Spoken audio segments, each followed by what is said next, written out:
After starting the season with 4 straight league wins in the TSL, the Steamers look to get themselves back into the win column tonight after dropping their last 3 consecutive contests, most recently a 15-7 loss last night here at Historic Hicks Field to the Tidewater Drillers. Hello, ladies, gentlemen, boys, girls, and baseball fans alike. I'm Patrick Foster. Welcome back to Historic Hicks Field on this beautiful Friday evening here in Edenton, North Carolina for yet another edition of Steamers Baseball on the Edenton Steamers YouTube network.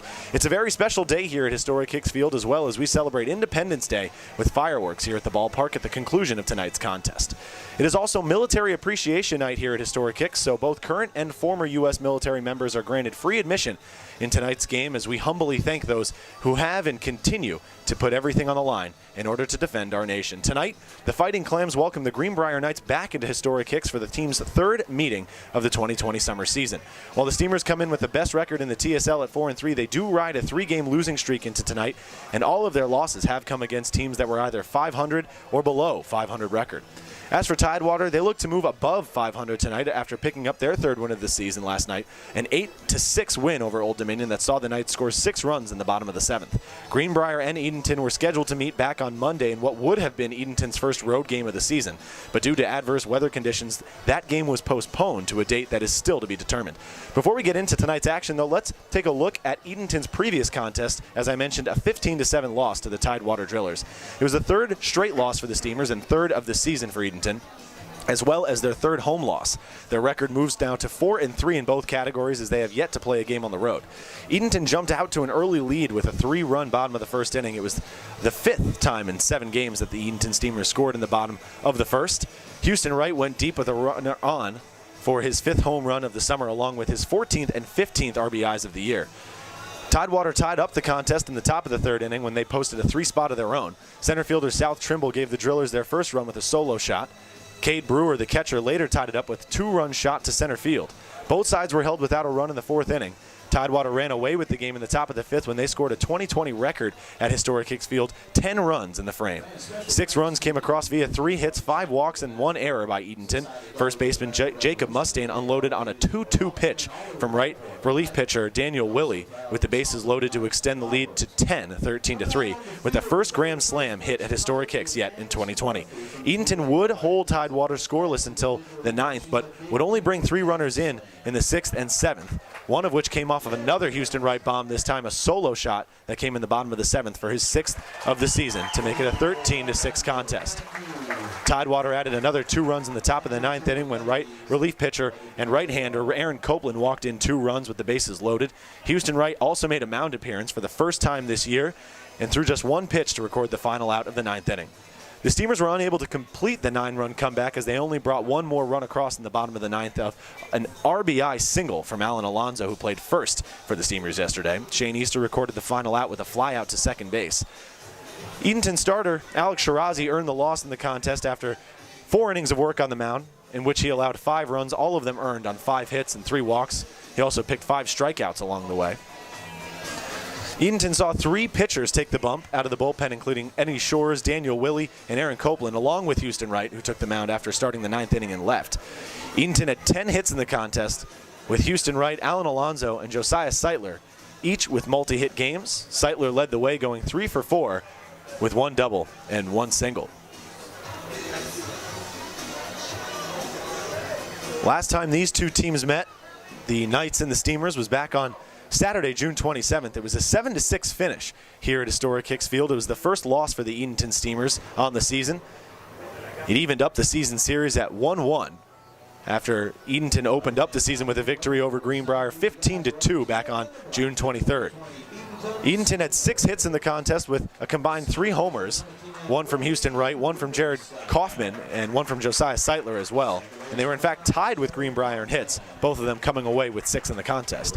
Edenton scored 5 runs through the first 3 innings, with 2 in the first, 1 in the 3rd, and then 2 in the 3rd as well. But were then held scoreless until the bottom of the 9th when they scored 1 on a solo home run from Houston Wright.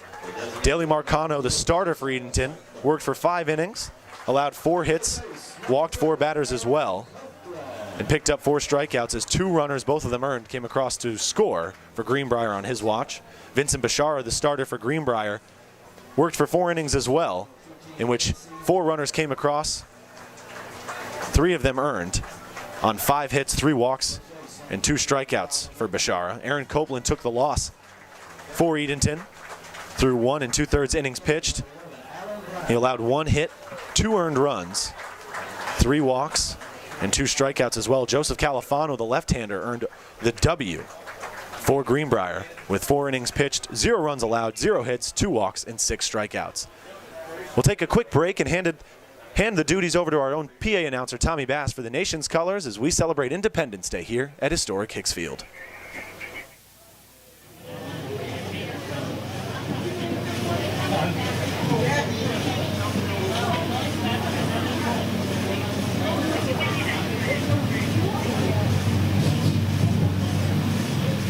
Ladies and gentlemen, our national anthem is being sung by Mrs. Ray Oler. She's a native of San Diego, California, and is a disabled veteran of the U.S. Navy, where she served as a petty officer, 3rd class electronics technician aboard the subtender USS Dixon.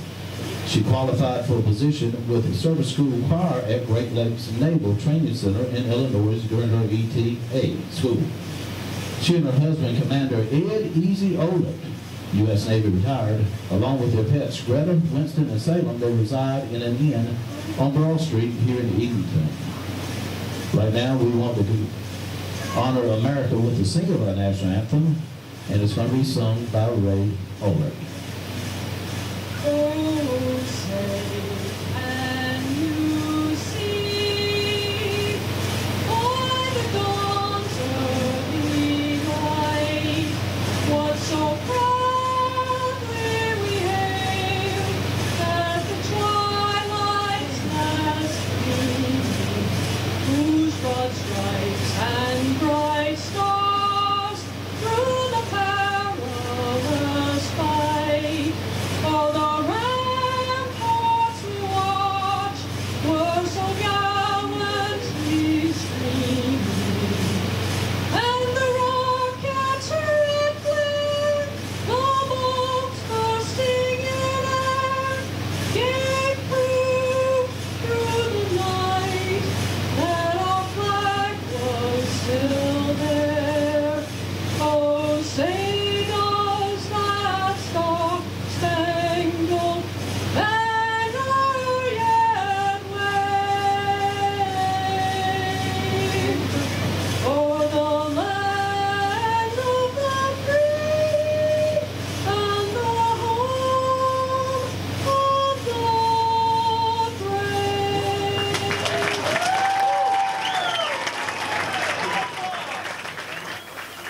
Thank you, Ms. Oler. Thank you for your service to the great United States of America. So just a few moments away from first pitch here at Historic Hicks Field on the night that we celebrate Independence Day here in Edenton, North Carolina, with fireworks.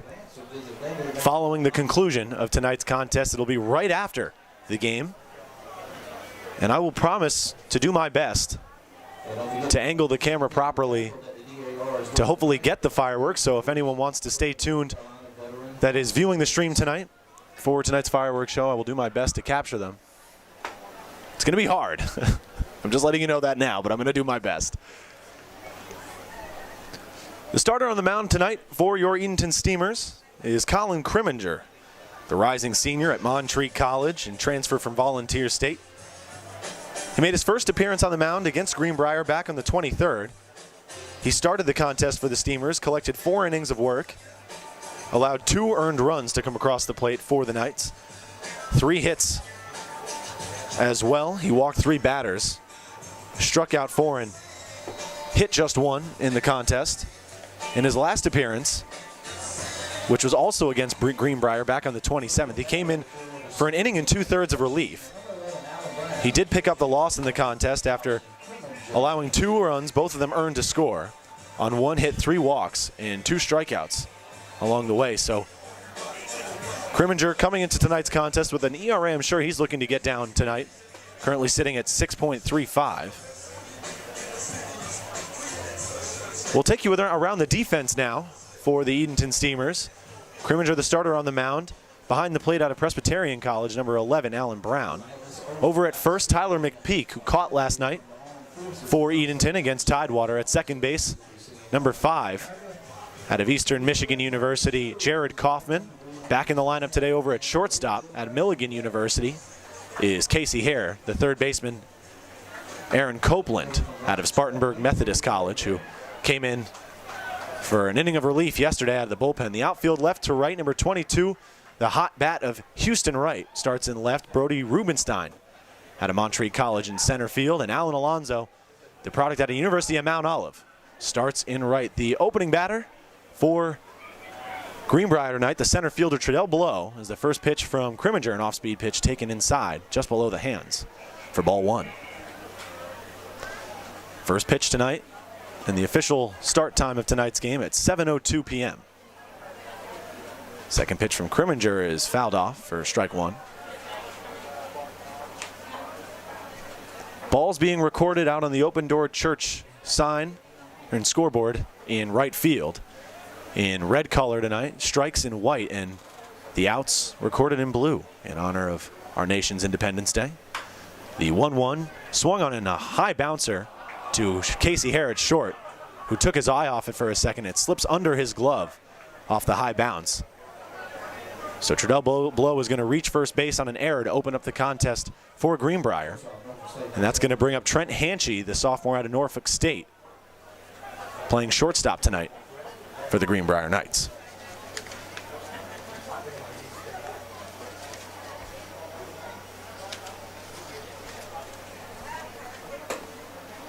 First pitch to Hanchy as the second batter for Greenbrier Knight is taken for a called strike one. In yesterday's contest against Old Dominion, in which Greenbrier came away the victor 8-6, Hanchy went 0 for 2 in 2 plate appearances with a strikeout. Crimminger checks Blow back to first. Hanchy 1 for 8 against the Steamers this season as the runner's on his move to second, but Hanchy fouling off the pitch, a line drive down the right field line. So the count moves to no balls and 2 strikes with the runner on first base.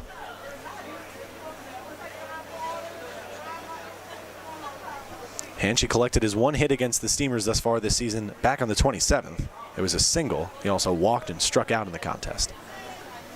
The 0-2 on its way. Runner staying put at first. Framed well by Alan Brown behind the plate, but the umpire saw it too far outside. So the count now 1-2 to the shortstop, Trent Hanchy.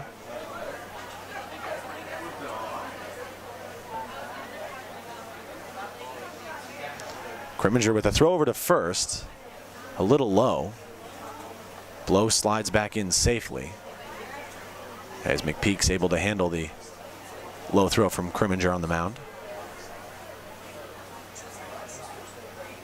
Hanchy with a 176 average coming into tonight's contest. He hits a ground ball right back to Crimminger on the mound. He goes to second for 1. The throw over to first is in time from the shortstop Hare for a double play. So the Knights go from having no outs with 1 runner on first to 2 outs with none on following the double play. Nice reaction from Crimminger on the mound to handle the high bouncing ground ball. And nice presence of mind to immediately turn back to second base, recording the first out. And Hare with a nice recovery following the error to open up the ball game, making the clean throw over to first base in time for the second out. And Crimminger hits the next batter in the head. And it's Ricky Sisto, the third baseman, jawing a little bit with the pitcher. And the umpire telling him to move down to first base. It should be mentioned that the last contest against these two ended with a bit of hostility. No punches were thrown, there was no violence, but both teams clearing benches at the end of the contest following chippiness that lasted from the beginning of the contest to the end of the contest. And now the third base coach and head coach for Greenbrier discussing things with the umpire behind home plate. Not too heated of a conversation. I'm sure they're both hoping that everything can remain civil tonight. Both teams here should just be appreciative of the opportunity to play this summer and not try to focus on the small things that don't really matter.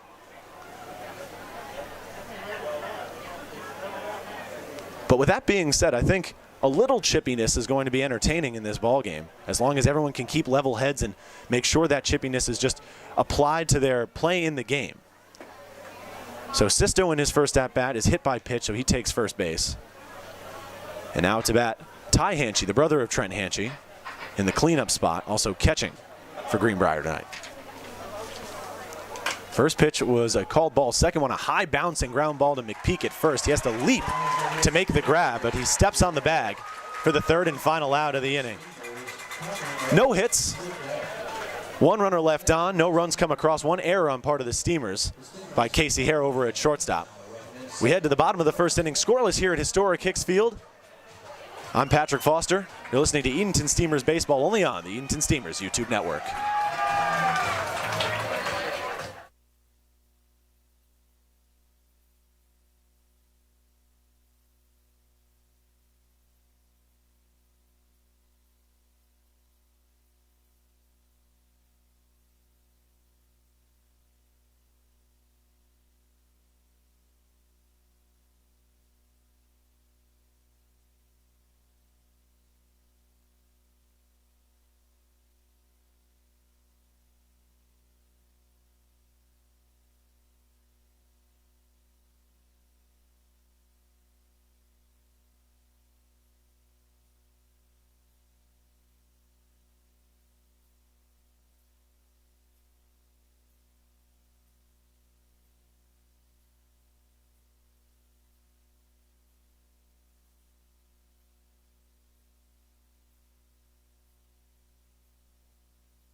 Back at Historic Hicks Field following the scoreless top of the first from the Greenbrier Knights.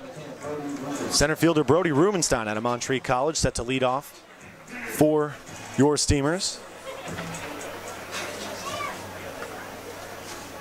Starting on the mound today for the Greenbrier Knights, number 34, Luke Lageman.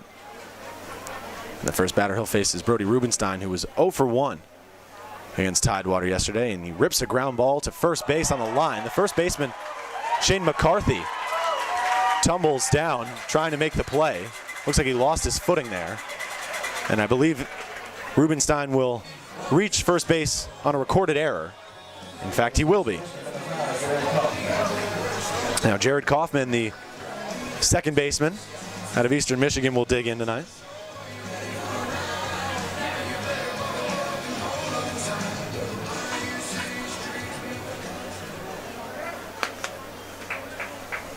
So one runner on, none away, following the reach on an error by Brody Rubenstein to lead off the bottom of the first inning.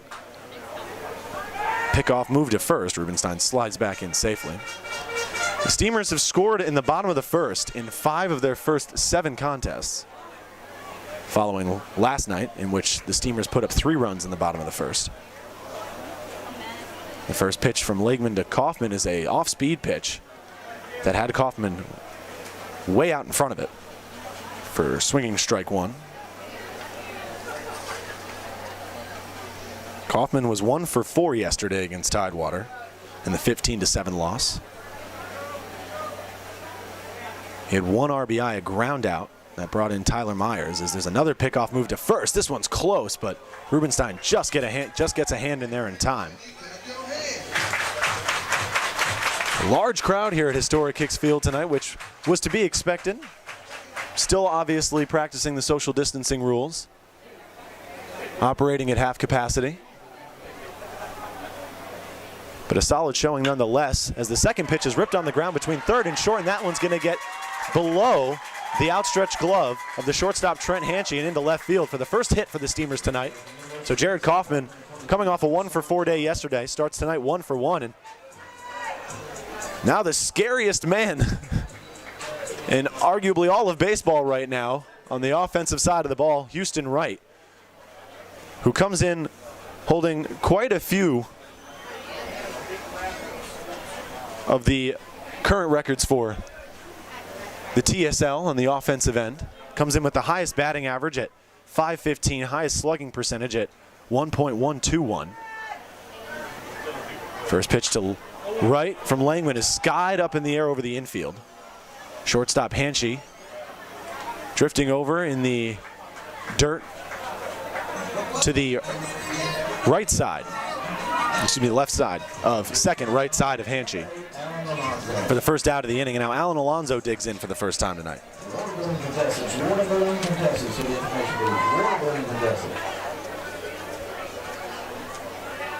Alonso comes in today with a .350 batting average, fourth best on the Steamers lineup. Went 2 for 4 against Tidewater yesterday with 2 singles. Also came around to score as a runner just once in the 7-run offensive output by the Steamers. First pitch to Alonso was also skied up into the shallow infield. Looks like it might be getting lost in the sun, but the catcher Luke Legman makes a nice grab. And he sets down both Alan Alonso and Houston Wright, two of the scariest batters in this lineup, and two of the scariest offensive players in this entire Tidewater Summer League, down on one pitch in each at-bat. So the Steamers go from having 2 men on with none out and the heart of the order up to now 2 outs with 2 men on. And now Josiah Seitler out of the University of South Carolina up to bat. Seitler with the second best average on the team at .417. First pitch swinging, and he dribbles a soft ground ball down the line to third. Sisto making a barehanded grab. He won't even attempt to throw over, as it was that slow moving down the third base line. Both runners advance safely, and the bases are now loaded for the Edenton Steamers. And Aaron Copeland will dig in, still looking to get himself started at the plate this season. He's had his share of opportunities for sure, but a batting average of .118, a number I'm sure he's looking to improve. And what a situation to do it here in the bottom of the first inning with 2 away and the bases loaded against Luke Legman. First pitch is swung on and skied in the air, but it will drift foul and out of play behind the Steamers dugout down the third base line. In yesterday's contest, Copeland came out of the bullpen for an inning and 2/3 of relief. He allowed 2 earned runs to score on 3 hits, 2 walks, and struck out 2 in his last game as a positional player, in which he saw the plate 5 times, came against Old Dominion back on the 30th. He went 1 for 5 in the contest. That one is smoked down the left field line in the air, but Copeland a little too far out in front of it as it drifts foul for his second strike. So now down in the count, no balls and 2 strikes with the bases loaded and 2 away.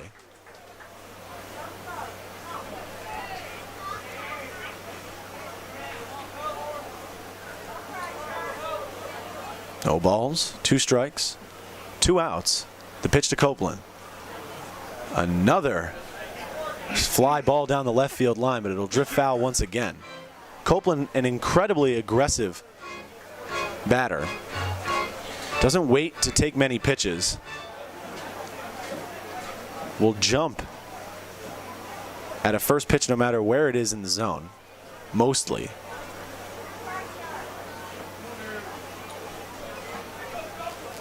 Now another 0-2 pitch coming to Aaron Copeland with the bases loaded.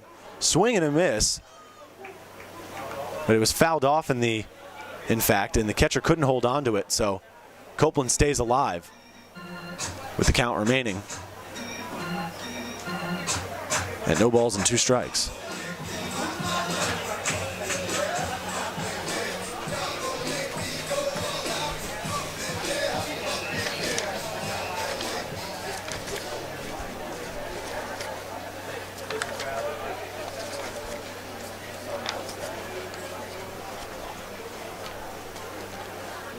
Legman, the rising sophomore at St. Louis Community College,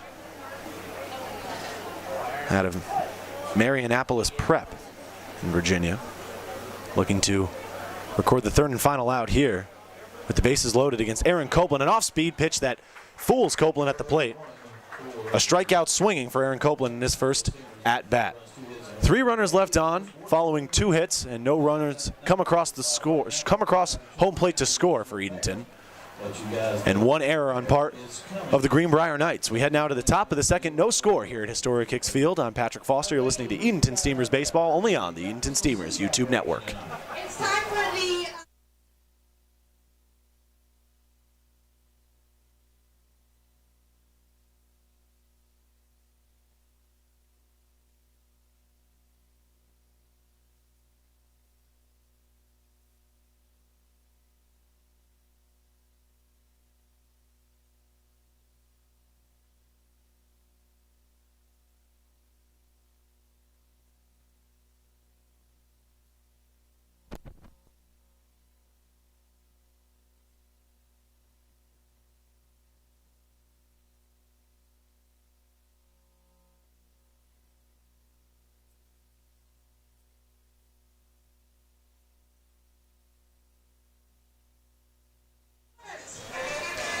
Vidant Health is your hometown healthcare provider. With 8 community hospitals across eastern North Carolina, Vidant is happy to serve you for any of your healthcare needs.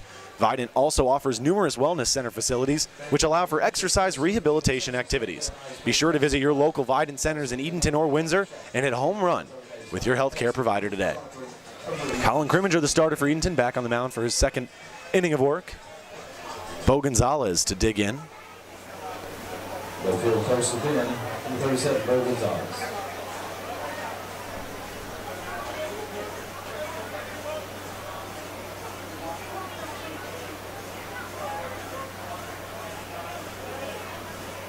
Gonzalez, the left fielder today for Greenbrier in his first plate appearance, the rising senior at Coastal Bend College.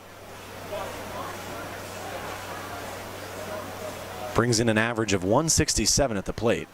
On the 27th, he went 0 for 3 as a positional player. He also pitches for this Greenbrier squad. And that 0 for 3 came against the Steamers here in the 7-6 victory for Greenbrier. 1-1 count following the fouled off pitch from Colin Crimminger.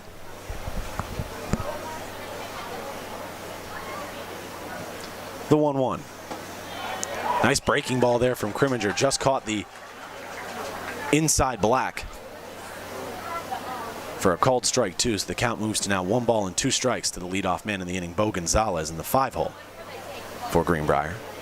The 1-2 taken for a called strike 3. Back-to-back curveballs there from Colin Crimminger to set Gonzalez down looking for his first time tonight. And now it'll be Rylan Brown, the designated hitter out of Lewisburg, digging in for the first time tonight, sharing a laugh with Alan Brown, the man behind the plate for Edenton. First pitch to Brown, a big cut, but he comes up empty for a swinging strike 1.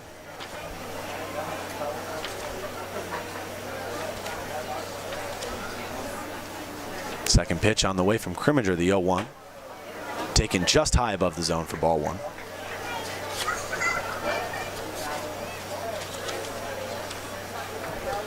Brown went 0 for 2 against Old Dominion last night in 2 plate appearances. And didn't appear against Edenton back on the 27th as he falls behind in the count, 1 ball and 2 strikes. Following the swinging strike 2 from on the off-speed pitch from Colin Crimminger, excuse me. Crimminger got set, but Brown called time at the plate. Readjust his batting gloves. Brown, one of the younger players in this league at only 18 years old. The 1-2 from Crimminger.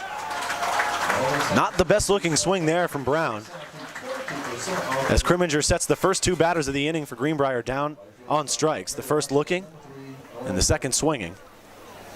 And now Norman Holcomb, the right fielder, will dig in for Greenbrier.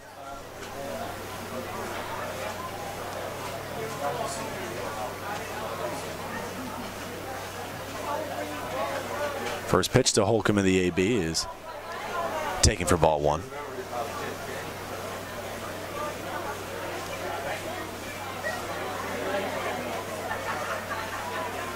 Holcomb comes in tonight with a .375 batting average as he grounds the second pitch of the at-bat and squeezes it right in between the outstretched gloves of Aaron Copeland and Casey Hare, third and short, and into left field for a single, the first hit for Greenbrier in the inning. And now Shane McCarthy, the first baseman and left-handed swinger, will dig in. That hit from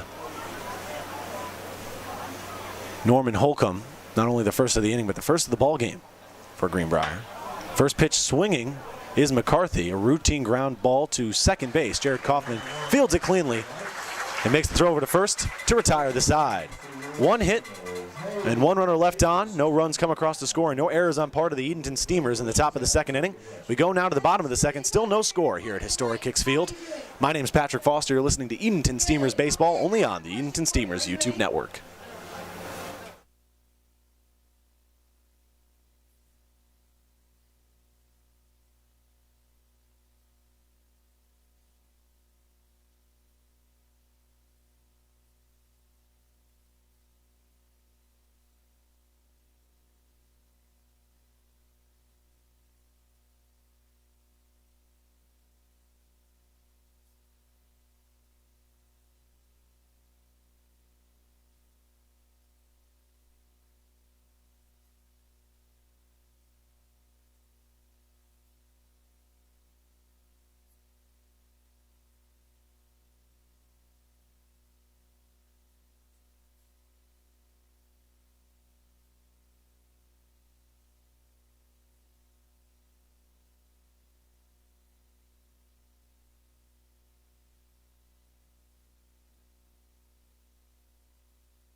Casey Hare, the shortstop, to lead off here in the bottom of the second for the Steamers.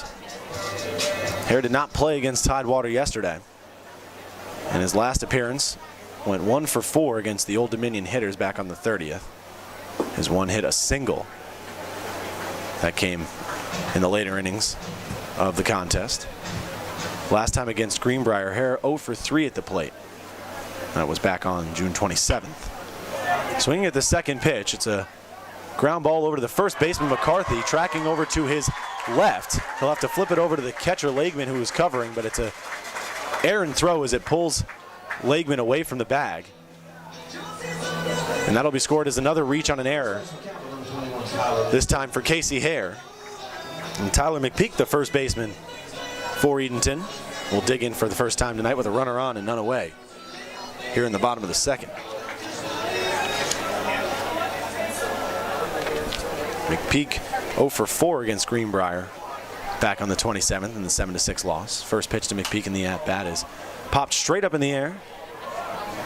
Pitcher Luke Legman coming in, and he drops it. The throw down to second is in time as Hare didn't take quite a big enough lead. For good reason, though. Had Legman caught that, he would have been able to easily pick off Hare at first.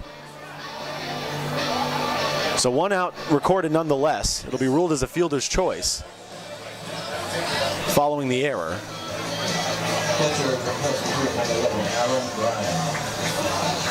And now Alan Brown, the catcher, will dig in. And it will be scored a fielder's choice, not an error. Brown first pitch swinging, pops it up straight behind the mound, or behind the home plate, and you might have been able to actually hear that one smack right on top of the grandstand here at Historic Hicks. So Brown down in the count 0-1 with one out in the inning. While I appreciate the patriotism with the red, white, and blue for balls, strikes, and outs as there's a pickoff move over to first, I have to admit the blue lights for outs out on the scoreboard is nearly impossible to see in the daylight. I don't know why. I mean, I know why they did it, but We should have maybe tested that out first. Luckily, I'm not relying solely on that as Brown takes the 0-1 for ball one, and the count evens up at 1 ball and 1 strike.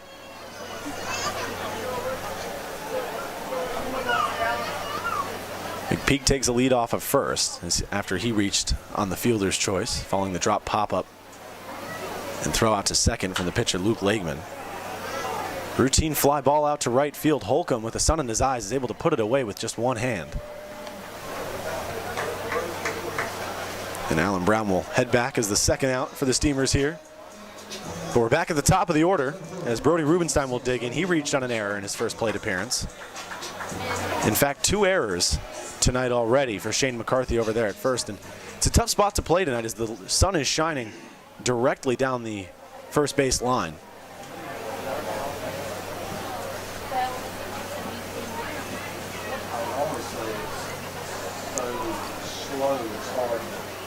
First pitch to Rubenstein to the at-bat is popped up in the air over the infield. Trent Hanchy, the shortstop, making his way under it and putting it away for the third and final out of the inning. 1 runner left on, but no hits for the Steamers in the inning. No runs come across, no errors. 1 error on part of the Greenbrier Knights. That was against Shane McCarthy on an errant throw to the first baseman, or to the pitcher Luke Legman covering first base. We head to the top of the 3rd inning, and folks, stay tuned. We have our own Shane Easter coming up either by the bottom of this inning or top of the 4th inning. Really, whenever he's feeling it. I told him whenever he feels comfortable coming up to join us. But stay tuned as we will have an interview with our own Shane Easter coming up in just a bit. We go now to the top of the 3rd inning. Still no score here at Historic Hicks Field. I'm Patrick Foster. You're listening to Edenton Steamers Baseball only on the Edenton Steamers YouTube network. Final answer?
The Albemarle Area United Way is a non-profit organization that improves residents' lives in 9 counties throughout northeastern North Carolina. This year, the Steamers have partnered up with the United Way and are looking forward to helping raise money for their services. On Saturday, July 25th, the Steamers will be wearing specially themed patriotic jerseys for their game. The jerseys will be auctioned off during the game, and all proceeds will go back to the Albemarle Area United Way.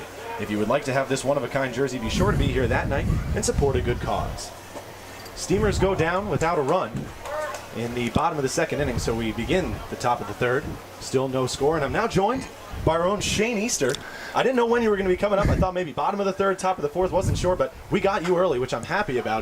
There's actually a pop-up from number 4. Wasn't actually sure who that was in the lineup. I didn't get a chance to see.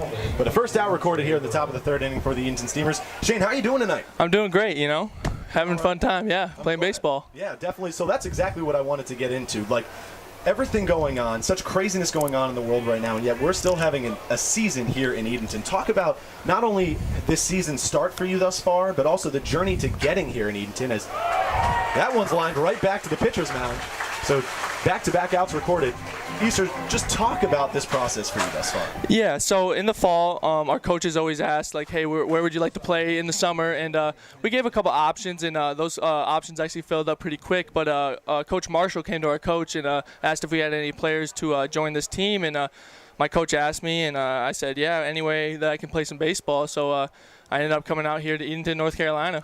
Now, you get to play alongside your college teammate, Jared Kaufman. Yes. What's that experience been like here in summer ball? And was that or did you take any part of that into consideration before coming down here to Edenton? Yes, actually. So the plan was Jared and I actually talked about wanting to come to a summer league together. So when Marshall said we could both come out here, that was a good opportunity for the both of us. So we were like, heck yeah, let's do it.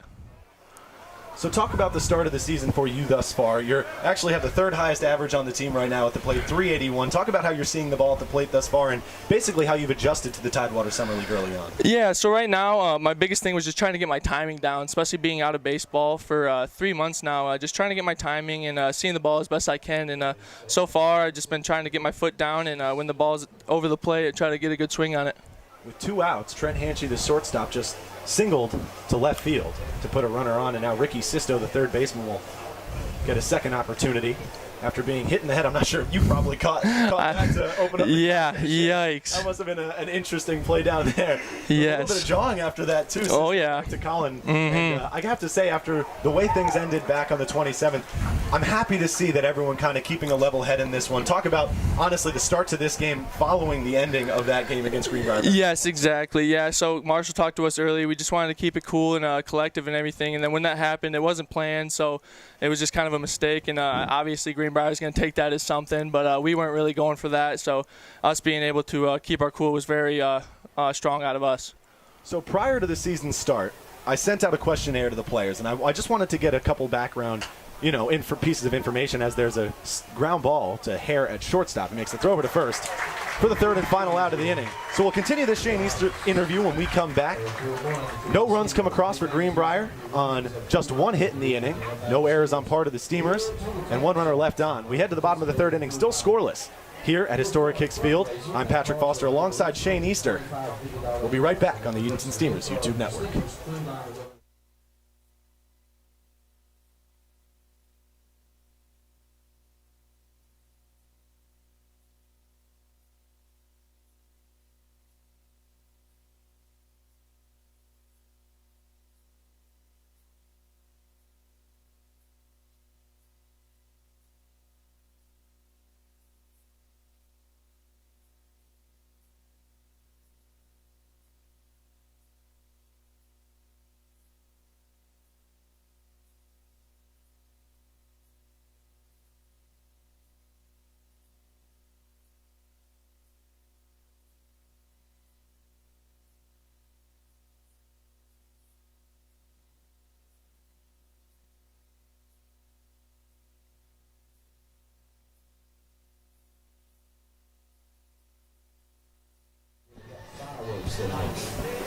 We're still scoreless here at Historic Hicks Field as we get set for the bottom of the 3rd frame.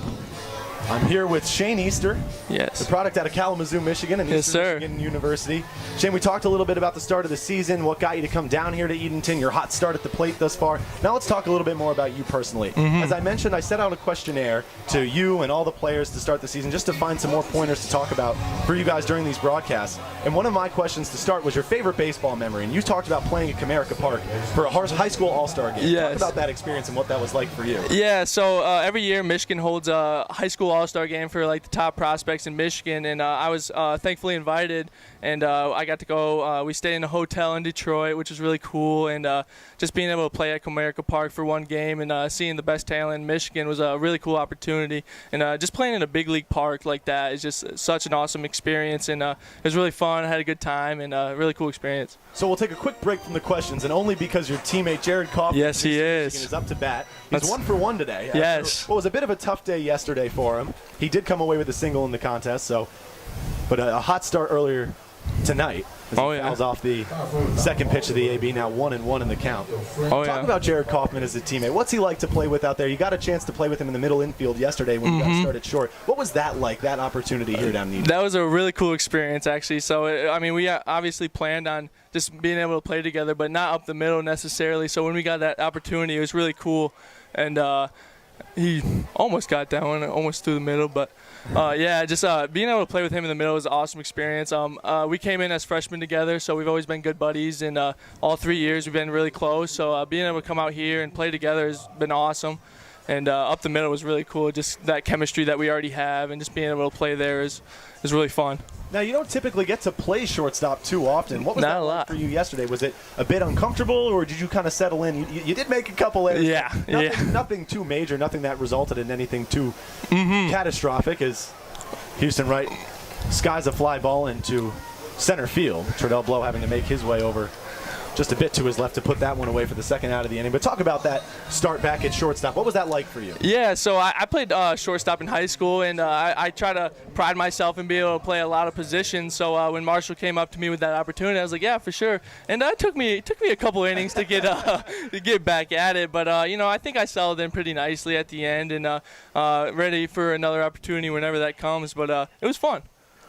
Alan Alonso, the man at the plate now for Edenton. He's going to pop one into right. Norman Holcomb having to track this one back to the warning track as he puts it away for the third and final out. No hits, no runs come across, no runners left on for the Edenton Steamers, no errors on part of the Greenbrier Knights. We head now to the top of the fourth inning, still scoreless here at Historic Hicks. I'll be back. I'm Patrick Foster here with Shane Easter, hopefully for just one more inning. Yes, sir, I'm ready. Up here in the booth. We'll be back at Historic Hicks Field in just a moment. You're listening to Edenton Steamers Baseball only on the Edenton Steamers YouTube network.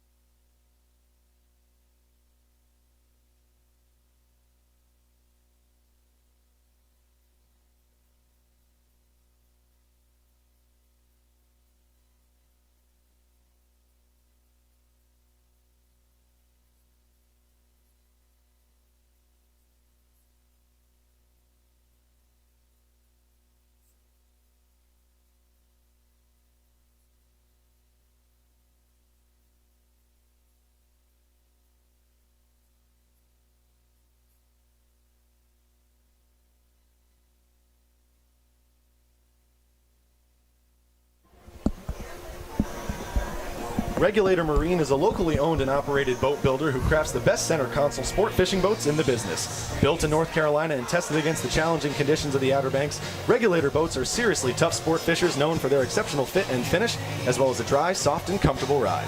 Designed for ultimate fishability, incredible comfort, and serious performance at every turn, each boat in their line delivers maximum versatility as you pursue the offshore life. Once again, that's Regulator Marine. And Shane, you're a bit of a fisherman yourself. You yes, sir. Start investing in a nice boat. I'm telling you. To pursue the offshore. I'm gonna have to. I'm gonna have to go talk to them. Once again, I'm Patrick Foster here with Shane Easter as we get set for the top of the fourth inning.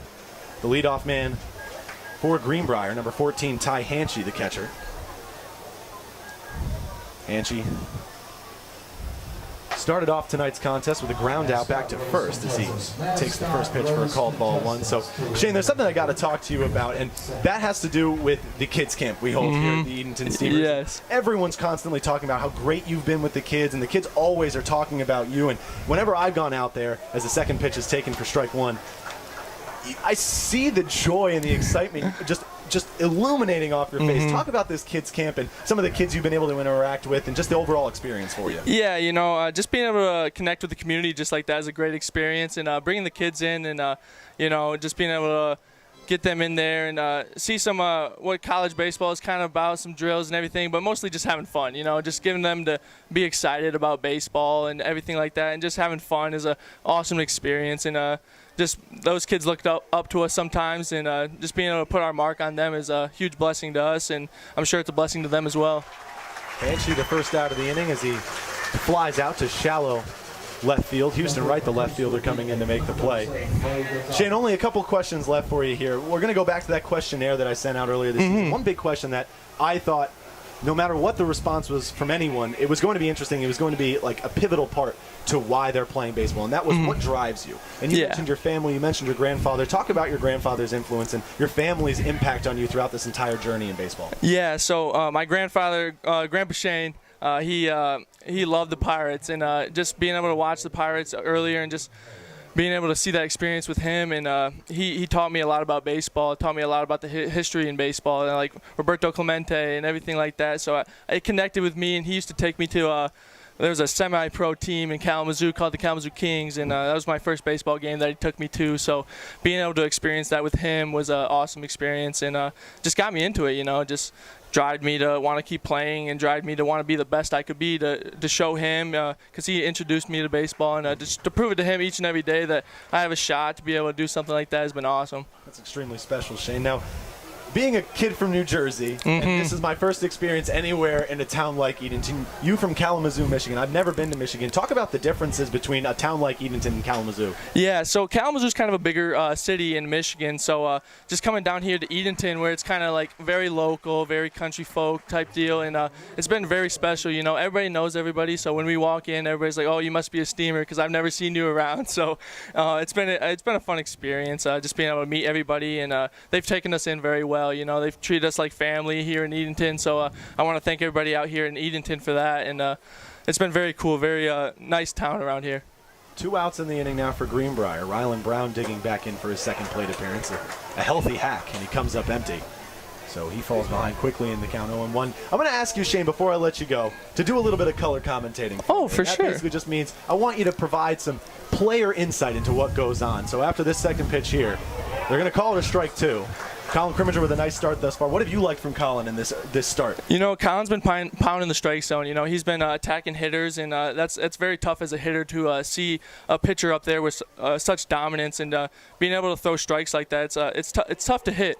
So just being able to throw strikes, batters are going to get out, and seeing a guy like that with such dominance is very, very intimidating at times. Brown down in the count now, 1 ball and 2 strikes. Crimminger looking for the 3rd out here in the top of the 4th. The pitch swung there it on, is. hit back into the catcher's mitt, and that'll do it. No hits, no runners left on, no runs come across the score, and Edenton with no errors in the inning. Shane, I want to thank you so much for joining me. I had a blast up here. Yeah, thank you. On later in the season. Yes, I appreciate it, Pat. Thanks for having me. All right, man. All right, brother.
Back here at Historic Hicks Field, still scoreless following the top of the 4th frame. And boy, are we moving along quickly here tonight in Edenton. And everyone's looking at me like I just jinxed it.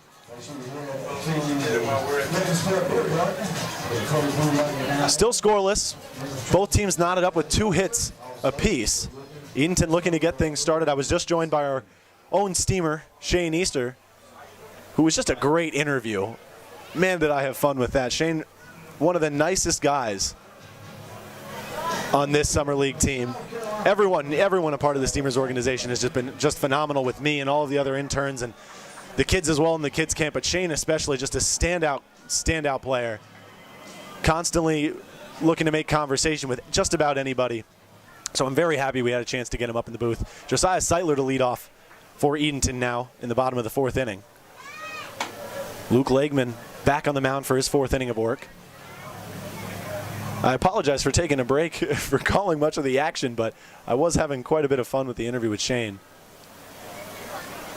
Second pitch swung on and driven down the right field line, my apologies, and it drifts foul. But that one was smoked probably about 425 feet. So the count moves to 1 ball and 1 strike against Josiah Seitler, who singled back in the 1st inning. Foul tips the 1-1 off the end of the bat. So the count moves to 1-2 to the designated hitter Josiah Seitler.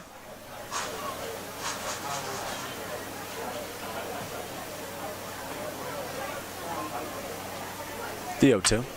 1-2, swung on and grounded hard to the first baseman McCarthy. First base now covered in shade as McCarthy fields it cleanly and steps on the bag for one and then throws I don't know what that was to the shortstop. Trying to go, I guess, around the horn, and it flies into left field.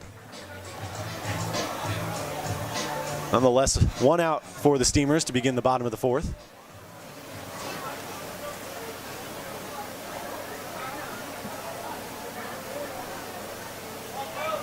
Aaron Copeland digs in. First pitch to Copeland, a healthy hack from Copeland, but he comes up empty. Count moves to 0-1.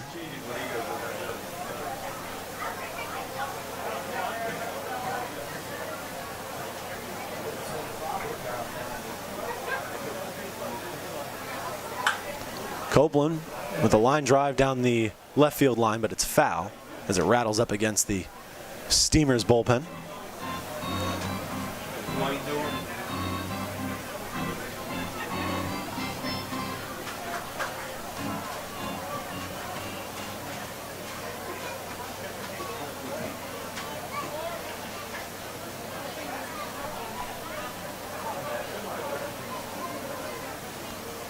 The 0-2 now to Copeland.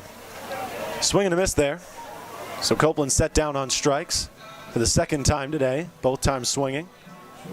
And now Casey Hare, the shortstop from Milligan University, actually played last year for High Point and earlier in this summer, or technically late spring, it was early May, he announced his departure from High Point.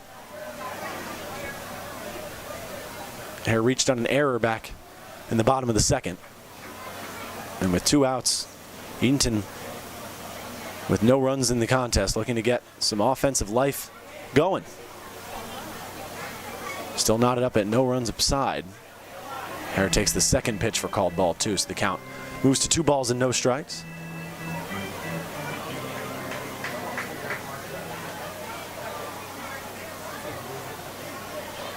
The 2-0. Breaking ball just found the low inside corner for called strike 1.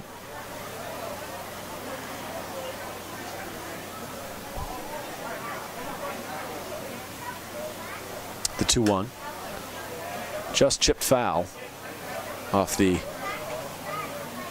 bottom end of the barrel of the bat as it slowly rolls towards the Greenbrier dugout. Even count now, 2 balls and 2 strikes with 2 away.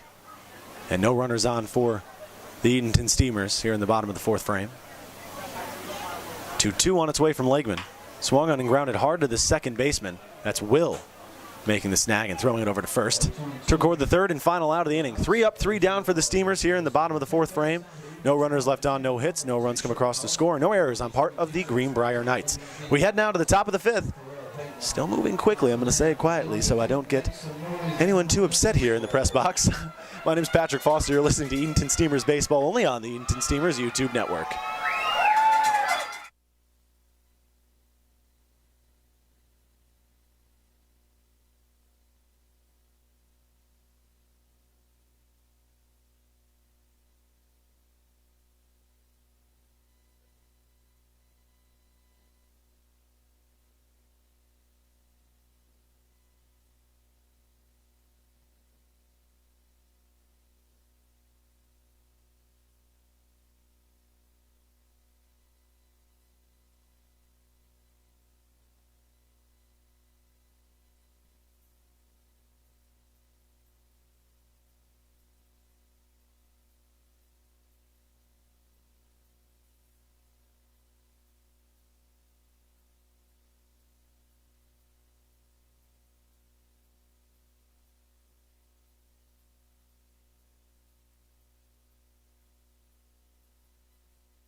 Norman Holcomb to lead off the top of the fifth for Greenbrier. Still no score here at Historic Hicks Field. 2 hits aside, 2 errors for Greenbrier in the contest, just 1 for the Steamers, which came back in the top of the first.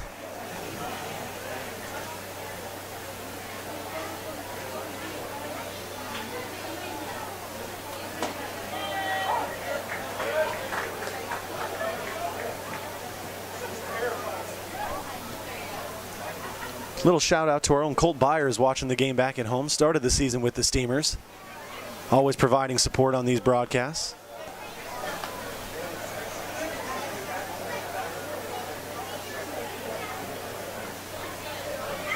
Also one of the nicest guys I met down here in Edenton. It was a shame to see him go as Holcomb falls behind in the count, 1 ball and 2 strikes.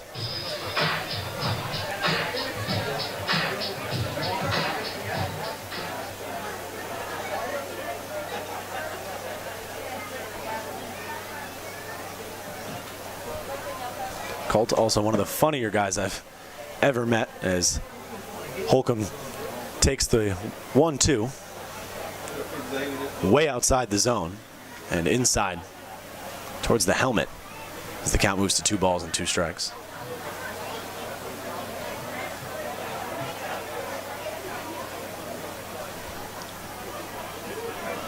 The 2-2. Way inside again. So the count moves full, 3 balls and 2 strikes. Grimminger still on the mound now in his 5th inning of work. Putting together a solid outing so far with just 2 hits allowed and no runs yet to come across. The 3-2 is swung on and grounded softly to Harrod short. Has plenty of time to make the throw over and does in time for the first out to kick off the top of the 5th. Visit the Devils Club after tonight's game. We'll keep the Cats rolling and the phone going for the Steamers after play. First base from Florida 7, number 22, Shane McCarthy.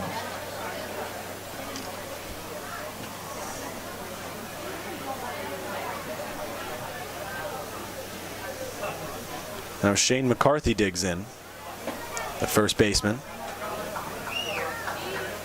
out of Florida Southern Community College. McCarthy grounded out to second in his opening plate appearance tonight, back in the top of the 2nd. Falls behind 0-1. Second pitch is lofted into center field. That one's carrying back, but Rubenstein able to put it away at the warning track right in front of the wall. McCarthy really made nice contact on that off-speed pitch from Grimminger. And maybe not under it enough, as it's a line out to Brody Rubenstein out in deep center. And now Zach Will, who flew out to center earlier tonight, digs in for his 2nd plate appearance. Will was the batter who I did not get the name of in his opening at-bat when I had Shane Easter up here originally, so I want to apologize if anyone of Zach Will's family is listening. That wasn't intentional, as Will fouls off the 2nd pitch for the first strike of the at-bat.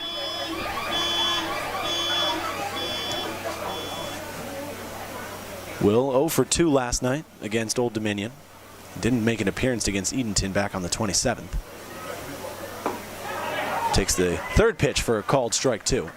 So Grimminger ahead in the count, 1 ball and 2 strikes to the 3rd batter here in the top of the 5th, Zach Will. 1-2 on its way from Grimminger. Just a bit high and inside. Nice speed there behind the breaking pitch, as the count moves to 2 balls and 2 strikes.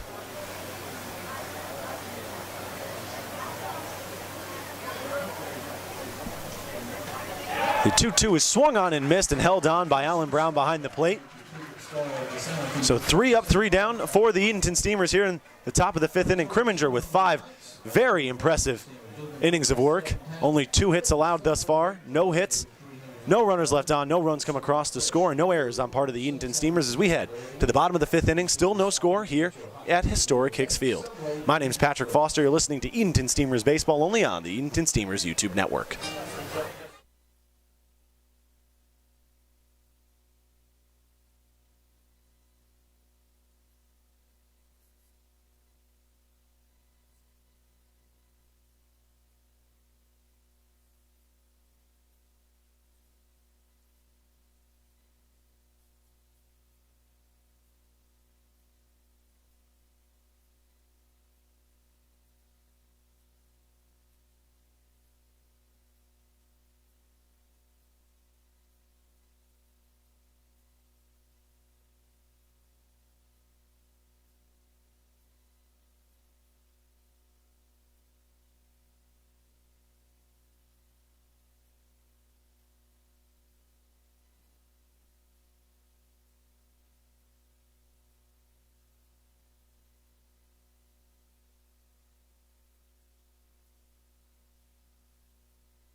Luke Lakeman back on the mound for Greenbrier in his 5th inning of work, as he was the starter.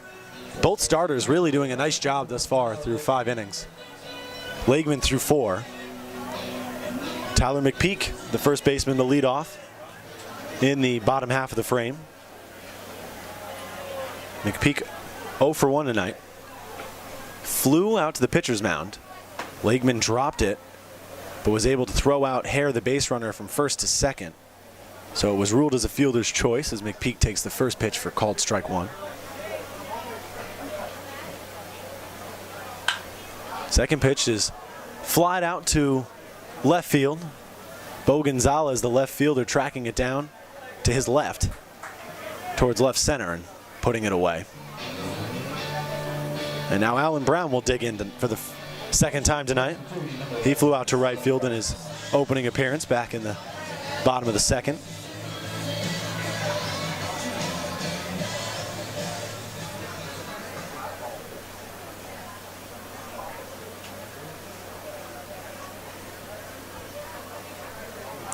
First pitch to Brown is hit hard to left center field. That one's carrying back towards the wall, and it's going to get down in play.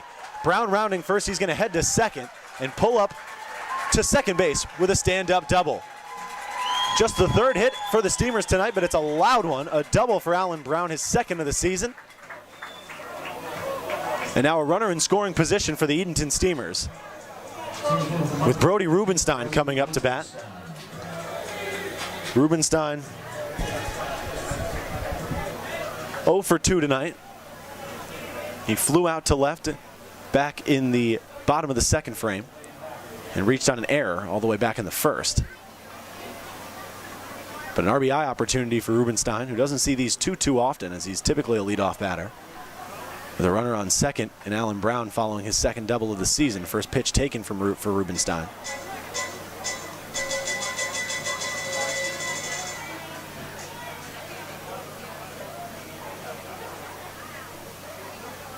(1-0). Coming up from Lakeman, checks on the runner at second. Swinging is Rubenstein. He sends a high fly ball to deep right center field, and this one is gone! Brody Rubenstein opens up the scoring here in the bottom of the 5th inning with a 2-run blast to right center field, his first home run of the season. The Steamers take a 2-0 lead here in the bottom of the 5th. And they're clamming it up outside the Steamers dugout, celebrating Rubenstein's first homer of the season. I'm sure a sigh of relief for the center fielder, as he had been waiting quite some time to chalk up that first long ball. And Lakeman picks up his first 2 earned runs of the contest off the 2-run blast from Brody Rubenstein. And that had the grandstand and bleachers all around here at Historic Hicks Field all jumping, as everyone was getting a bit restless with the lack of offense. Great pitching through 4.5 innings. But the offense may be starting to take precedence here in the bottom of the 5th, with 2 runs come across for the Edenton Steamers, following the 2-run home run from Brody Rubenstein. Jared Kaufman now digs in. Breaking pitch. Not sure where that missed. Looked like a good pitch to hit if you ask me, but the count moves to 1 ball and no strikes against Kaufman. The 1-0 on the way from Lakeman. That one looked like it might have missed low and away. Maybe a makeup call there, as he calls it strike 1.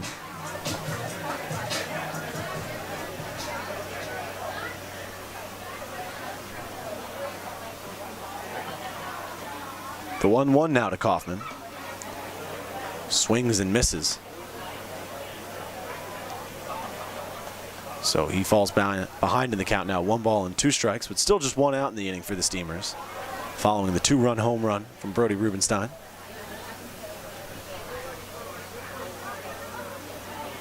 The 1-2 on its way.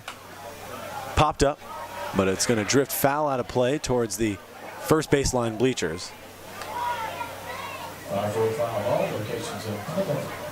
So the count will remain at 1 ball and 2 strikes to the second baseman, Jared Kaufman. Kaufman 0 for 2 today. Or 1 for 2, I should say. My apologies. With a single back in the first. Swings at the 1-2. Nice diving stop from Will over there at second. He gets to his feet and makes the throw over to first in time for a spectacular defensive play. So 2 outs now following the diving stop and throw over to record the second out from Zach Will over at second. And Houston Wright will dig in. Hitless today, looking to extend his hit streak to 8 games following a 2-home run day from Wright yesterday. And a pitch I'm sure he wished he jumped at to start the AB. A changeup right down the heart of the plate, taken for strike 1. Wisely laying off the second pitch as it's a fastball, low and far outside. So the count even now at 1 ball and 1 strike. To, as of right now, the best hitter in the TSL. 1-1 swung on, and that one's hit deep to right field. Going back is Holcomb, back at the track, at the wall, but he puts it away. As that fly ball carried deep to the short porch and right, but Holcomb able to put it away for the final out of the inning. 2 hits, 2 runs come across, no runners left on, and no errors for the Greenbrier Knights. We head to the top of the 6th. Colin Crimminger will retain duties on the bump for the Edenton Steamers when we come back. You're listening to Edenton Steamers Baseball only on the Edenton Steamers YouTube network.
Colin Crimminger back on the mound for the Steamers has only allowed 2 hits to the Greenbrier offense.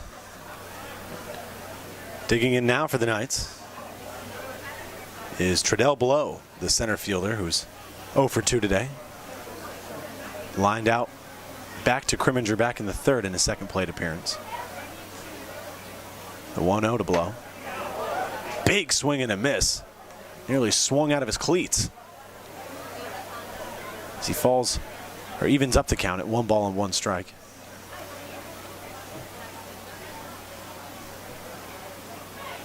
The 1-1 now from Crimminger to Blow. Nice pitch there from Crimminger. Started near the hands of Treadell Blow and wound up on the inside part of the zone for a cold strike 2. Now 1-2 on its way from Crimminger to the leadoff man in the inning, Treadell Blow. Swung on and grounded back to Crimminger at the mound. He knocks it down with his outstretched glove. The throw over to first is an errant one. It pulls Alonso off the bag and flies into foul territory down the right field line. The throw in from the right fielder, Alonso, as McPeak made the error at first. My apologies for saying it was Alonso who couldn't handle the throw at first. Alonso has been playing first base for the past couple of days. It's going to be ruled a base hit for Treadell Blow, but an error also recorded on the play on the throw over from Crimminger. So no outs and a runner in scoring position, with Edenton holding on to a slim 2-run lead. One swing of the bat here from Trent Hanchy could change things. He did single already in tonight's contest. He's 1 for 2. That hit coming back in the third. Second pitch is hit on a line back up through the middle and will sneak into center field. So now runners on the corners for the Steamers. Or I'm so sorry, for Greenbrier. I only apologize adamantly because I've made several errors to start this inning. Connor Daly, the pitching coach, who got a nice fresh haircut earlier today. Gonna have to head to get one myself one of these days. Is making now his first appearance with a meeting on the mound with Colin Crimminger.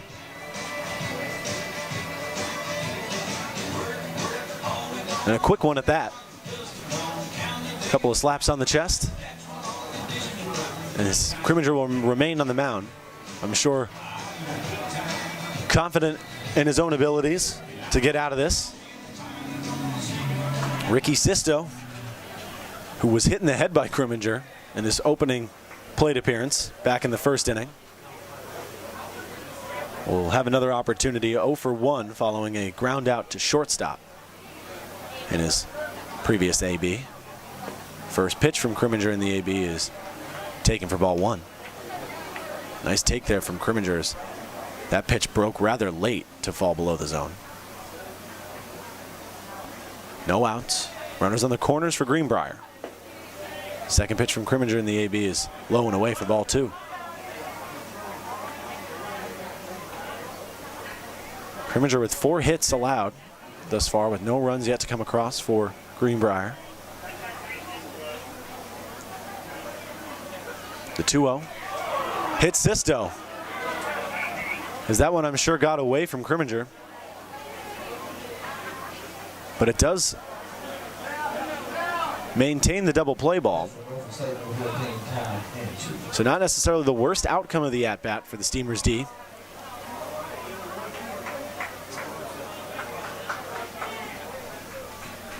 Ty Hanchy, the catcher out of Norfolk State, digs in 0 for 2 tonight. But an opportunity to tie this up or even take the lead with a hit into the either gap in the outfield. With no outs and the bases loaded for Greenbrier, they only trail by 2. It's 2-0. That one saws him off. Grounded to the first baseman McPeak. The only play will be over at first as he steps on the bag for 1 out. But meanwhile, the runner comes in to score on the ground out. And Bo Gonzalez, the left fielder, will dig in with the bases loaded. Gonzalez stands at 6 foot, nearly 200 pounds. So while he doesn't boast a home run yet in the season, or against the Steamers, he does not boast a home run. He does have 1 in the young TSL season. He is a threat here with 2 runners in scoring position. He fouls off the first pitch of the at-bat to fall behind in the count 0-1. Sisto stands on second. Hanchy on third following the ground out RBIs. Another grounder to McPeak at first. The only play will be to first. So the game is tied up now at 2 runs aside with 2 outs and Rylan Brown, the designated hitter out of Lewisburg College, coming up with his own RBI opportunity, with Sisto now standing over at third.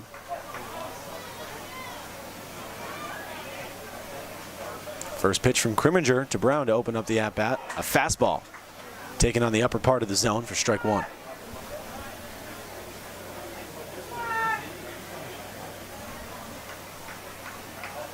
The 0-1 now to Brown.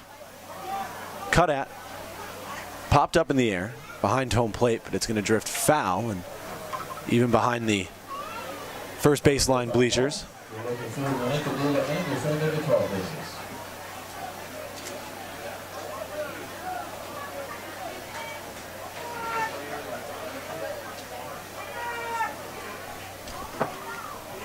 Oh, 2. close, and it looked like Brown might have even gone around on it. But it's taken and ruled ball one.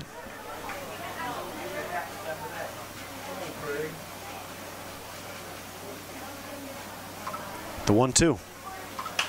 Swung on, and that one's popped in the air into foul territory. Alan Brown chasing over towards the netting, towards the first base bleachers, and the foul ball knocks a gentleman in the stands out of his seat. And it draws a moan from the crowd, but it looks like everyone's all right. Count remains at 1 ball and 2 strikes.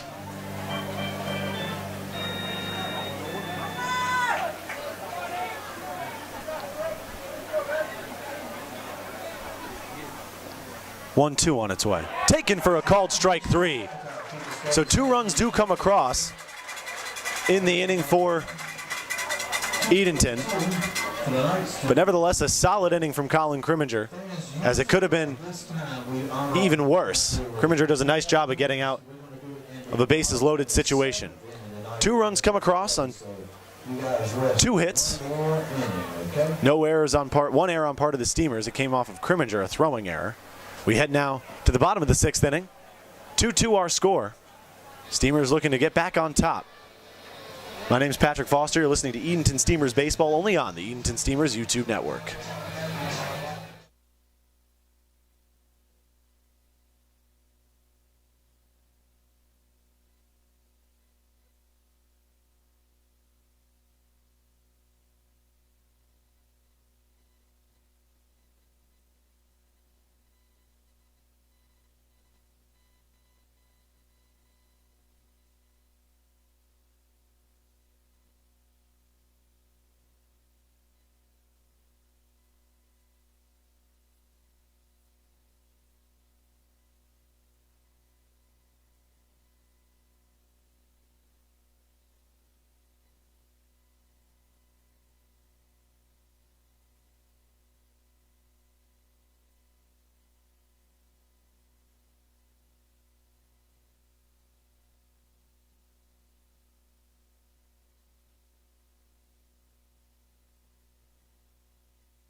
Alan Alonso to dig in to kick off the bottom of the 6th for the Edenton Steamers.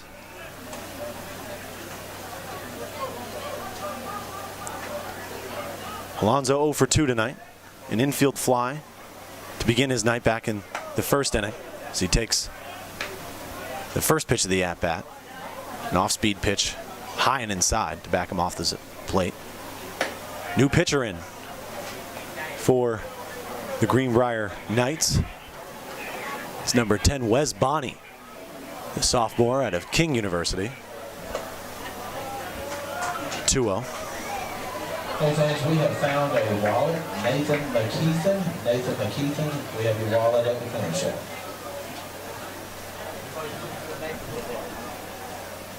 Bonney with the 3-0, taken all the way from Alonso for strike 1.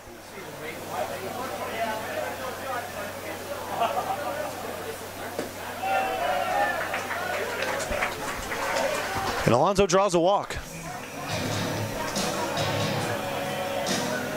The designated hitter from South Carolina, number 28, Josiah Sutherland.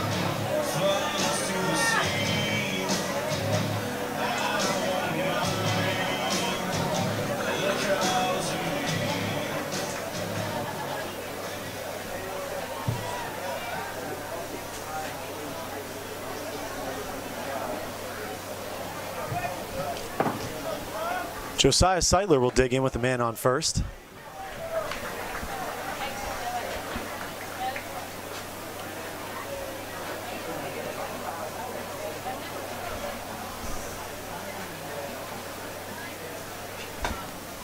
The throw down is not in time as Alonso slides back in safely.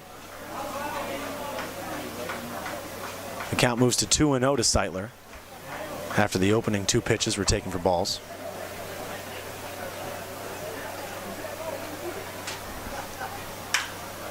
Seitler lines one into left. Gonzalez going to play it off the wall as that one was absolutely rocketed to left field. Alonso trips moving around second, but he's going to slide into third base safely as Seitler moves up to second with a double to put 2 runners in scoring position now for the Steamers.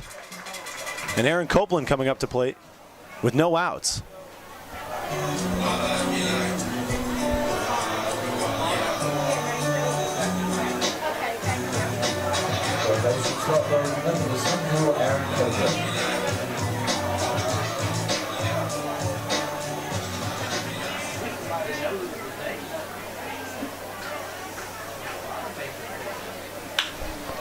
Copeland lines it to short. It's going to scoot under the shortstop gloves. Trent Hanchy can't make the play. Alonso comes in to score from third. Seitler moves up to third from second.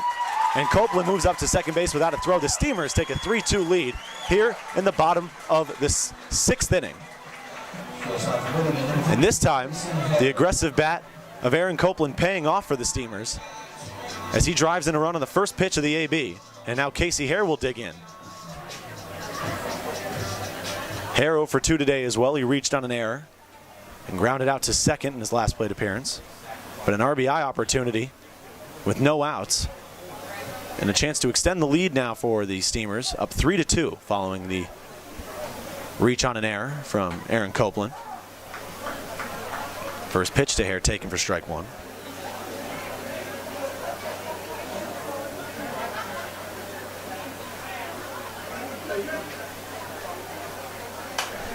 Hare pops up the 0-1 down the left field line, but foul and out of play. So the count moves to no balls and 2 strikes.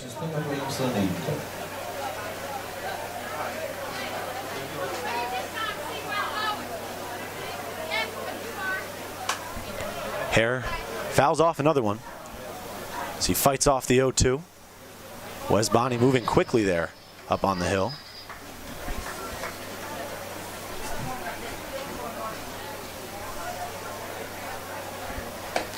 The 0-2 taken for ball 1.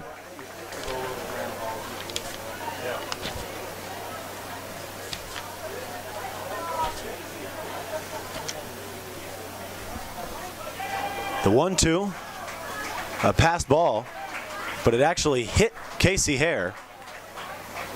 So the runner will have to stay put at third as Casey Hare trots down to first base to load the bases for Edenton with no outs. And the power bat of Tyler McPeak coming up to bat.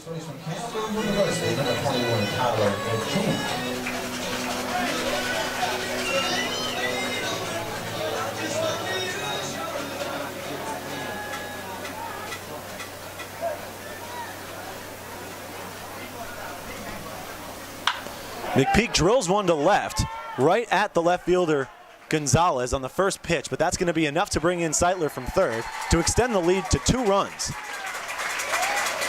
For the Edenton Steamers, it's now 4-2.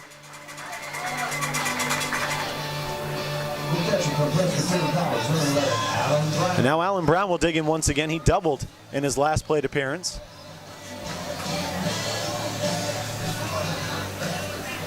Brown came around to score as the lone base runner along with Brody Rubenstein on Rubenstein's 2-run blast that came back in the bottom of the 5th inning. Brown pops up the first pitch of the AB down the right field line, but it's foul out of play towards the concession stands.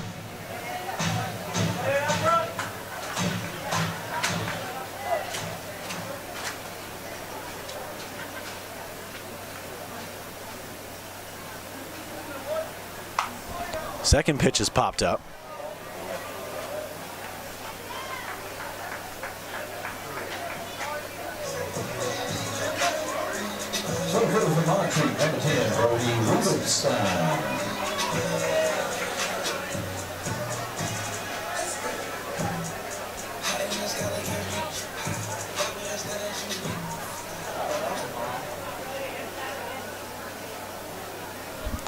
Brody Rubenstein digs in after homering for the first time this season. First pitch is going to get past the catcher, Hanchy. Both runners will advance, so now Hare stands on second. Copeland moves up to third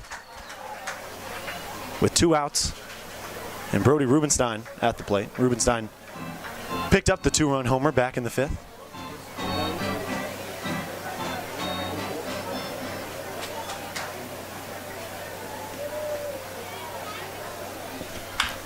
Rubenstein with a bullet ground ball to the second baseman, Will. He fields it cleanly on a hop and throws it over to first in time.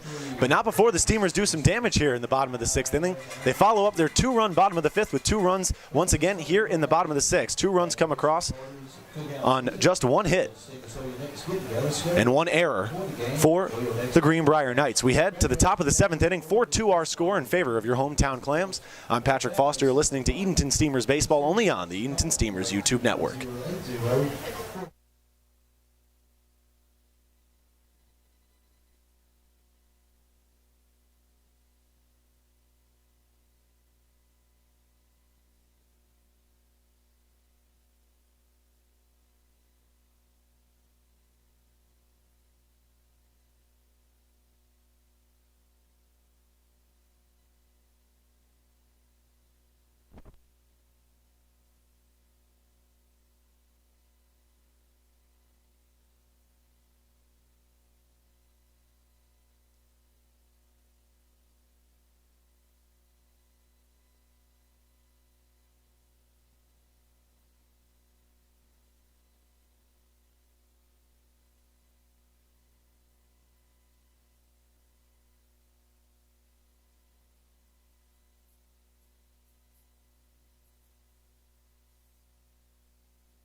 The Steamers are excited to announce the upcoming Magic 95.9 night at Historic Hicks Field.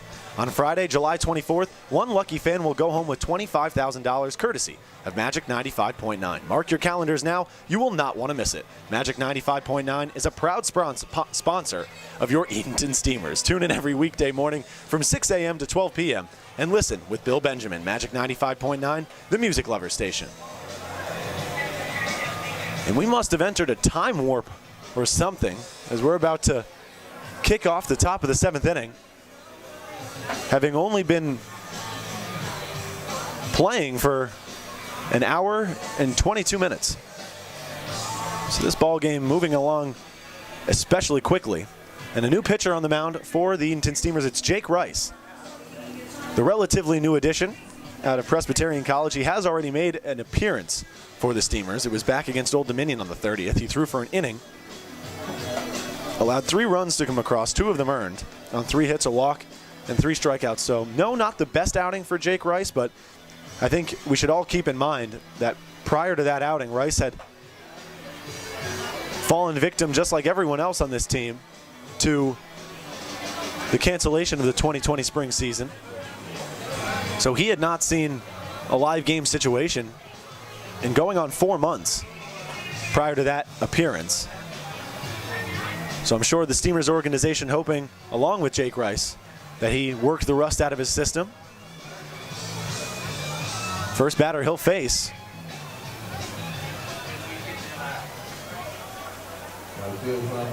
Out from Greenbrier is the right fielder Norm Holcomb. First pitch from Rice, a fastball on the inside part of the zone, taken for strike 1.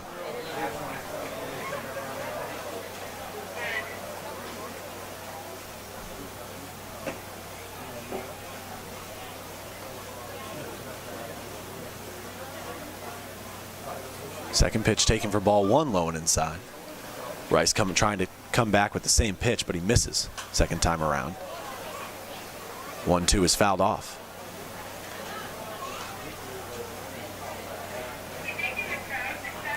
Pardon me, the 1-1 fouled off, so the count now to 1 ball and 2 strikes to Norm Holcomb. 1-2 on its way from Rice. Fastball inside, near the shins of Holcomb. Taken for ball 2, so the count even at 2 balls and 2 strikes to the leadoff batter in the inning. The 2-2 from Rice.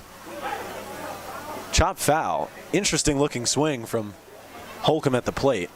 He decided extremely late that he was going to go around on it and somehow put some part of the wood on that pitch. So he stays alive and the count remains at 2 balls and 2 strikes. The 2-2. Swing and a miss. Strike 3. Holcomb goes down swinging.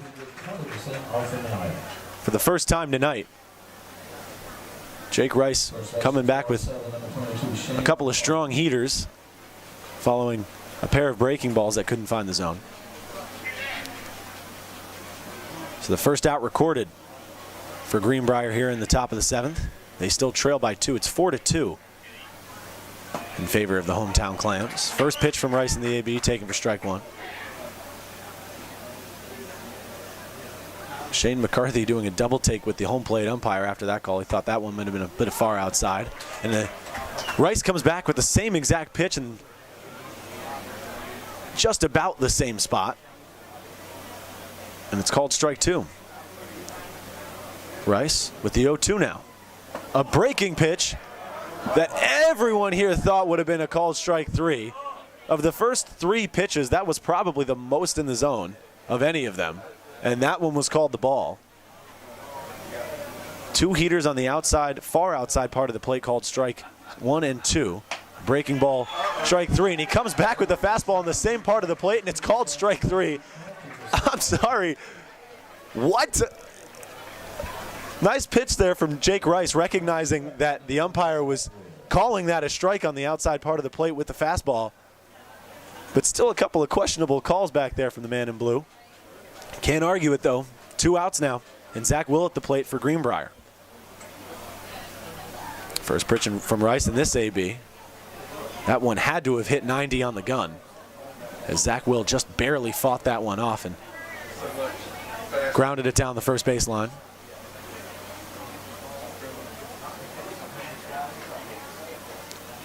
The 0-1.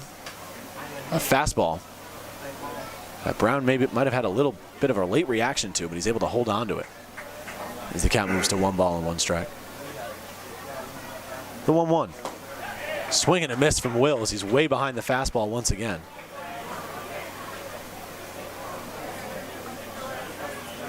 The word around this organization is that Jake Rice is consistently hitting low 9s on his fastball. Comes back with a breaking pitch. It looked like it might have made contact with the batter, but it must have hit off the bat somewhere. Maybe off the handle. So the count moves to 2 balls and 2 strikes. Rice looking for the 3rd out. Swinging strike 3. Rice goes 1-2-3 in his second appearance for the Steamers. They hold on to their 4-2 lead with no hits, no runners left on, no runs come across for Greenbrier. And no errors on part of the Steamers. 4-2 still our score. We head to the top of the 7th inning. Steamers up by 2. I'm Patrick Foster. You're listening to the Edenton Steamers baseball, only on the Edenton Steamers YouTube network.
God Bless America ringing out here at Historic Hicks Field as we take a break for a 7th inning stretch and honor our nation's veterans on tonight, the night we celebrate Independence Day here at Historic Hicks. Reminder that there is a fireworks show taking place after the conclusion of tonight's contest. New pitcher on the mound for Greenbrier for the bottom of the 7th inning. It's Jason Coveney. Coveney, the left-handed sophomore out of Hampton-Sydney College. Standing about 5'8", 170 pounds on the bump.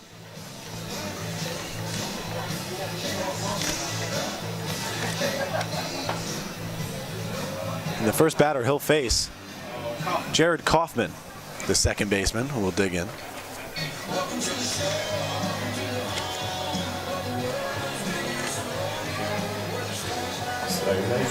Now, an interesting fact about Jason Coveney, he's a two-sport athlete at Hampton-Sydney, who's a 2-year member of the varsity swimming program at Hampton-Sydney. He swam in 5 meets for the Tigers and set season and career times in the 50 freestyle at 23.27, 100 freestyle at 52 seconds, 52.11 seconds, the 200 freestyle, the 500 freestyle, the 1,000 freestyle, the 50 fly, the 100 fly, the 200 meter IM, and the 400 meter IM.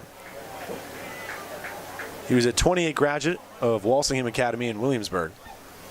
As the first pitch to Kaufman, the leadoff batter of the inning, is fouled off. Kaufman late on the pitch as he fouls it down the first base line from the right-handed hitter's box. Coveney's made 1 appearance on the mound for Greenbrier thus far. Threw for 1 inning, allowed no runs on no hits, no walks, and collected a strikeout in the inning against Old Dominion. That was all the way back on the 26th. As he gets Kaufman to fall behind in the count, no balls and 2 strikes.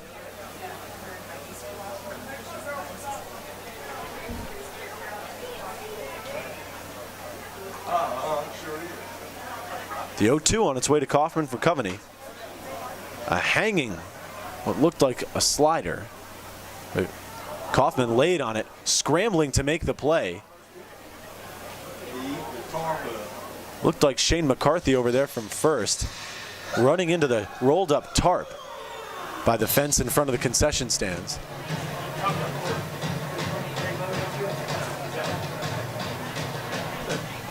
So Kaufman remains at 0-2 at the plate.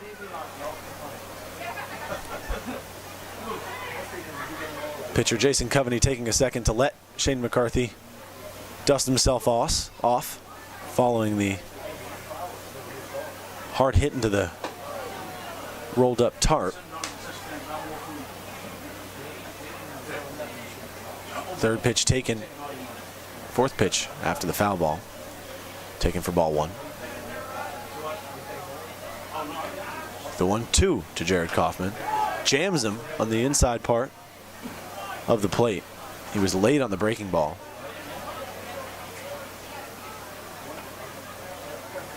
But it came off the inside part of the bat and actually dribbled down the third baseline.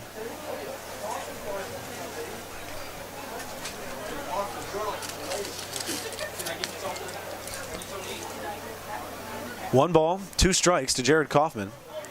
A breaking ball that got away from Coveney. So the count moves to 2-2.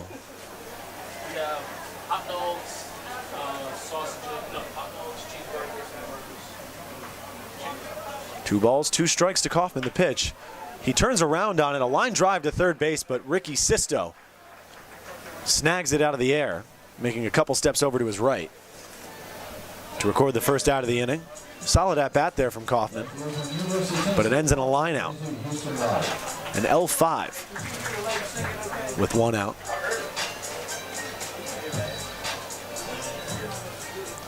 Houston Wright digs in, looking to extend that hitting streak still to an even 8 games.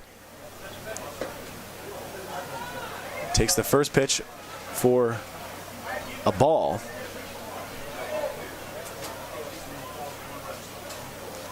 Company working quickly. The second pitch of the at-bat is popped in the air to left. It's carrying just a bit as it takes Gonzalez back to the warning track. But Wright will sit down after Gonzalez puts it away in front of the warning track for the second out of the bottom of the 7th inning.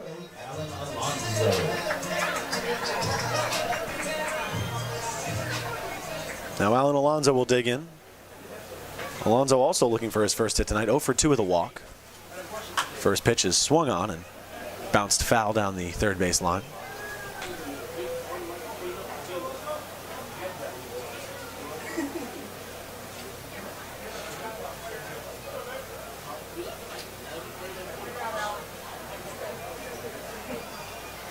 Two outs, the 0-1 with no runners on. Alonso about a mirror image of his first swing. The ground ball down the third base line, but foul.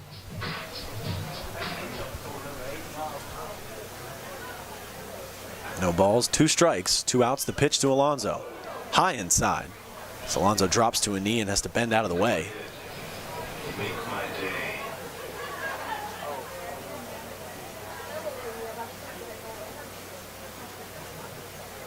The 1-2 now to Alonso. Swung on, and that one's roped to left field. Gonzalez is going to make his way over and put it away on the run. Solid catch there from Bo Gonzalez, sprinting over to his right to record the third and final out of the inning. No hits, no runners left on, no runs come across the score for the Steamers. We head to the top of the 8th inning. 4-2 still the score. Steamers up by 2. I'm Patrick Foster, listening to Edenton Steamers baseball only on the Edenton Steamers YouTube network.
College of the Albemarle has proudly served northeastern North Carolina for nearly 60 years.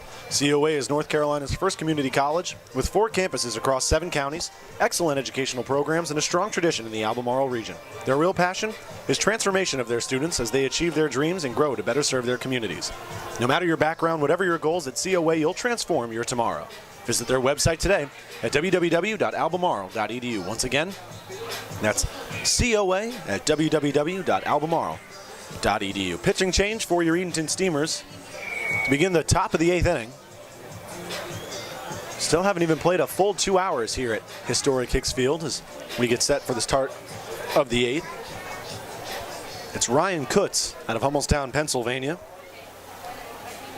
Kutz has made 2 appearances thus far for the Edenton Steamers. In total has collected 2 innings of work, allowed 3 hits, 2 earned runs. Has given up 2 walks and struck out 2 batters as well. When you talk to head pitching coach Connor Daly about Ryan Kutz, we're talking about a freshman that Daly says is wise beyond his years. And is always a joy to work with because of his willingness to learn and grow as a pitcher. As the first pitch gets away from Kutz and flies behind the back of Treadell Blow, the leadoff man of the inning. And as we're back at the top of the order for Greenbrier, they still trail by 2. It's 4-2. Both teams were held scoreless in the 7th inning, but both posted 2 runs in the 6th. Edenton broke the scoring open with 2 runs of their own back in the 5th. So 2 balls to Trudell Bell following the slider that was too high above the zone. Kutz with the 2-0. High and inside again. Maybe Kutz throwing just a bit too hard out there with his body. Not quite as natural as it looked in his first 2 outings. So Kutz may be needing to settle in here with the first at-bat. Behind in the count, 3 balls and no strikes to Trudell Blow. That one's grounded right back to Kutz at the mound. Trudell Blow swinging all the way on the 3-1 count. Kutz flips it over to first. So what looked like it might be an inning-opening walk becomes an inning-opening ground out right back to Kutz at the mound, which he records for the first out with a throw over to first base. Now Trent Hanchey, the shortstop, with another chance, has singled twice tonight and came around to score as a runner once, back in the 6th.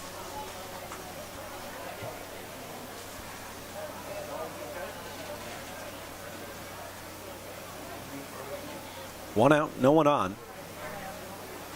Kutz with the first pitch to Hanchey. Nice action on the slider there from Ryan Kutz. Nothing Hanchey could have done with that pitch as it winds up on the outer part of the plate. Called strike 1.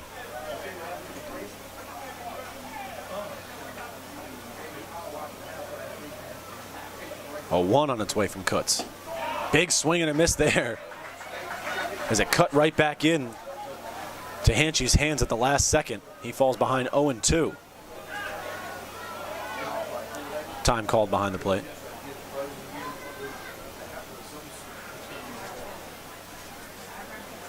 Umpire signaling for the bat boy to grab something. I guess it was a baseball that slid past. My apologies, didn't see that.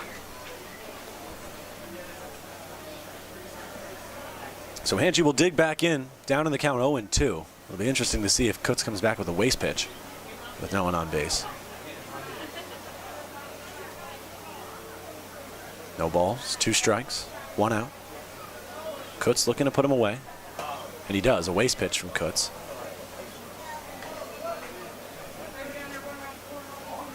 It was a slider way outside the zone, so maybe setting up a fastball inside, perhaps. Kutz still ahead in the count, though. 1 ball and 2 strikes with 1 away.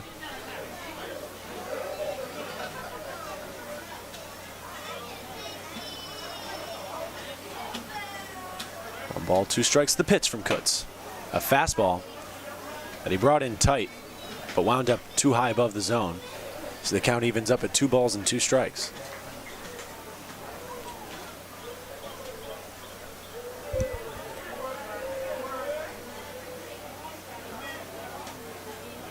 Kutz delivers the 2-2. Swung on. Hanchey just makes contact with it. Fouls it off behind the grandstand, up and over the roof.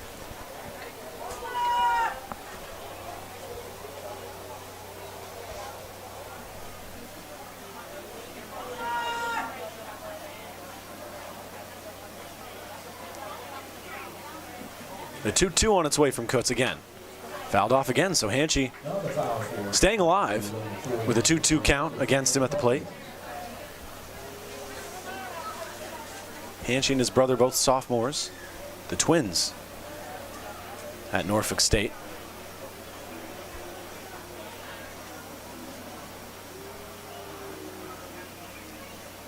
Kutz looking for the second out of the inning.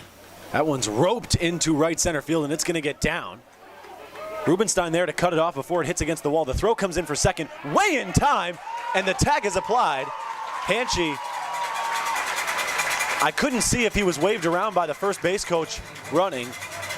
Whoever's decision it was, not a smart one, as Rubenstein, the quick legs out in center field, was able to cut off the line drive that dropped in no man's land and make a great throw into second, a one-hopper right into the chest of Casey Hare.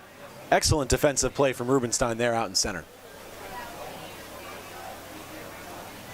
Now Ricky Sisto digs back in, also looking for his first hit today. He's 0 for 1 as he's taken first base by way of a hit by pitch twice tonight. Fouls off the first pitch from Kutz, so the count moves to no balls and 1 strike.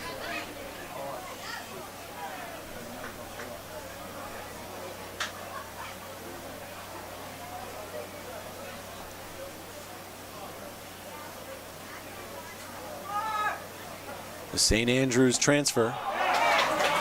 Swing and miss it. The 0-1.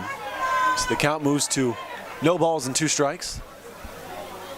Kutz looking for the 1-2-3 inning. Could see another waste pitch here from Kutz, though. The 0-2. Swing and a miss, strike 3. Kutz with a beautiful inning out of the pen. He sits down. The top of the order for Greenbrier, 1-2-3 in the top of the 8th inning. No hits, no runners left on, no runs come across the score, no errors on part of the Steamers. We head to the bottom of the 8th inning. Steamers looking to add to their lead before the top of the 9th inning. We'll see if they can do just that. My name's Patrick Foster. You're listening to Edenton Steamers Baseball only on the Edenton Steamers YouTube network.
Doug Williams Rick Gilbert Refrigeration, Plumbing, Heating, and Air Conditioning has been serving residents and businesses in the Elizabeth City and surrounding areas since 1974. They are a full-service licensed and insured refrigeration, plumbing, heating, and air conditioning contractor. Customer service is their #1 priority. They provide honest, ethical, and reliable service to every one of their customers. Give them a call today at 252-338-3051. New pitcher on the mound once again for Greenbrier. It's Dalton Barham, making his first appearance against the Edenton Steamers thus this year. Made his first appearance of the season against Old Dominion back on the 26th.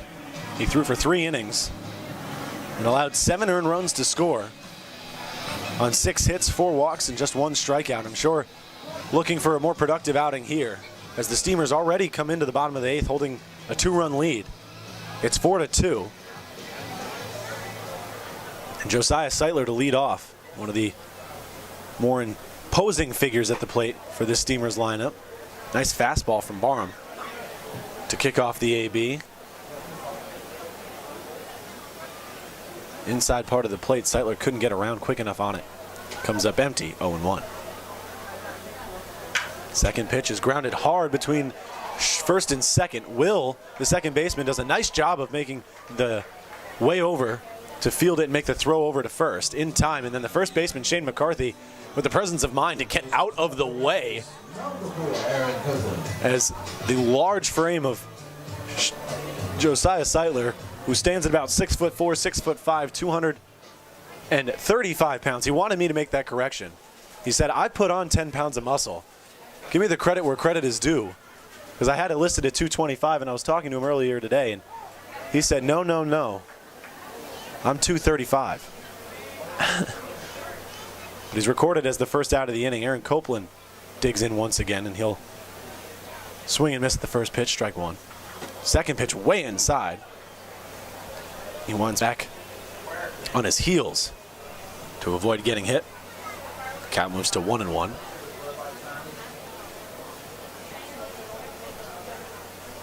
The 1-1 to Copeland. Big swing and a miss there from Aaron Copeland. Draws some jeers from the crowd as he was looking to put that one on the roof of John A. Holmes High School.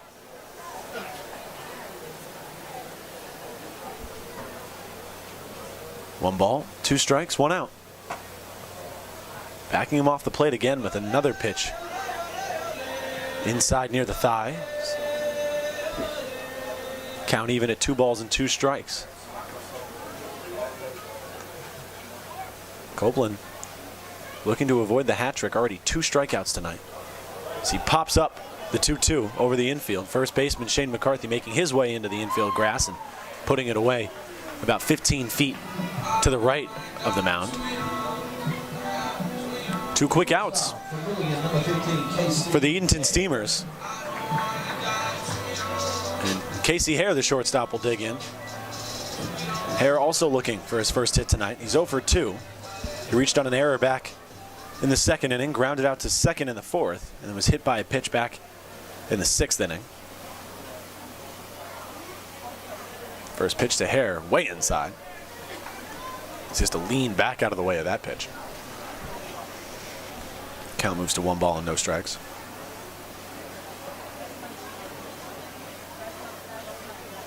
The 1-0. Taken high outside, but just nicked the corner of the zone for strike 1. The 1-1. Comes back with a fastball. Does Barham. Inside at the letters. Hare with a late reaction to it. Gets jammed and the count moves to 1 ball and 2 strikes. Barham kicks and deals. A breaking pitch that wound up too high and inside. So the count moves to 2 balls and 2 strikes. Everybody clap your hands.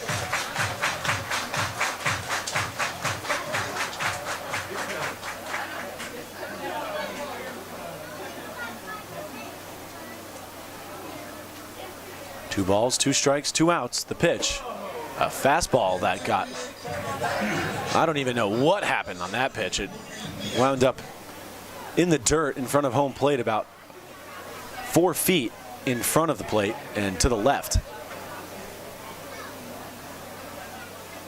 Full count pitch on its way to Hare.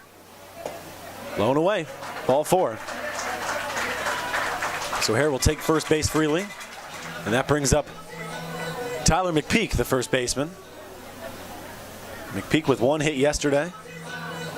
Hitless today. He did have a sacrifice fly that brought in a run.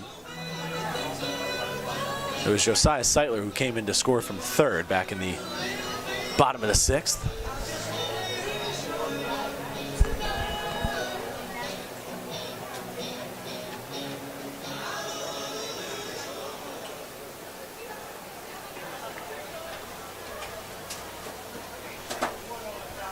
McPeak with a chance to extend the inning with 2 outs and a runner on first. Edenton already holds a 2-run lead. It's 4-2 here in the bottom of the 8th.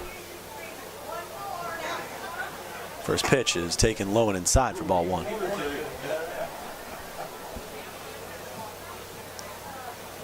Nice take there from McPeak, as it looked like he might have wanted to go around on it, but he wisely watches that one come all the way in for ball 1. Second pitch, a fastball, but about in the same spot. McPeak kicking that front leg out of the way. Count moves to 2-0.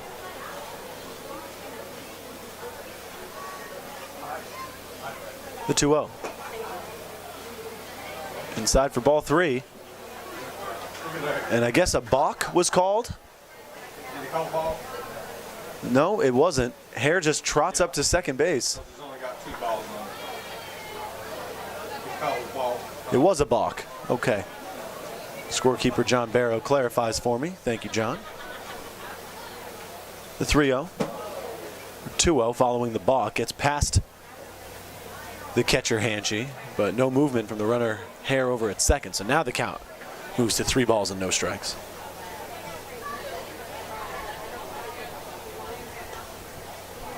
McPeak, I'm sure, is itching for that first hit, but I'm sure is also going to be sitting back on this 3-0. With his team only up 2, I'm sure they'd like to extend the lead as much as possible as he takes the 3-0 for ball 4.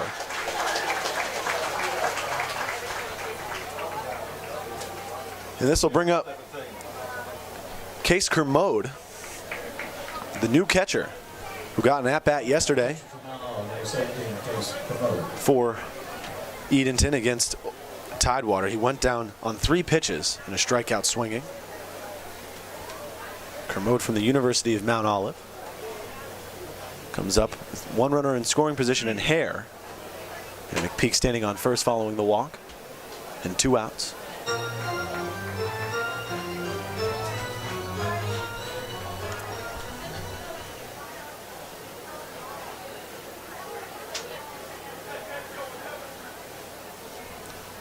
The 1-0 way inside.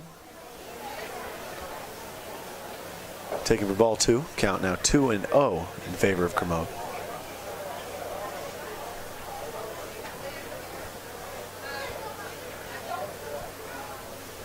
The 2-0. That one's belted to deep left field. Looking up is Bo Gonzalez, but doesn't have to move too far as it's a routine fly out to deep left for the final out of the inning.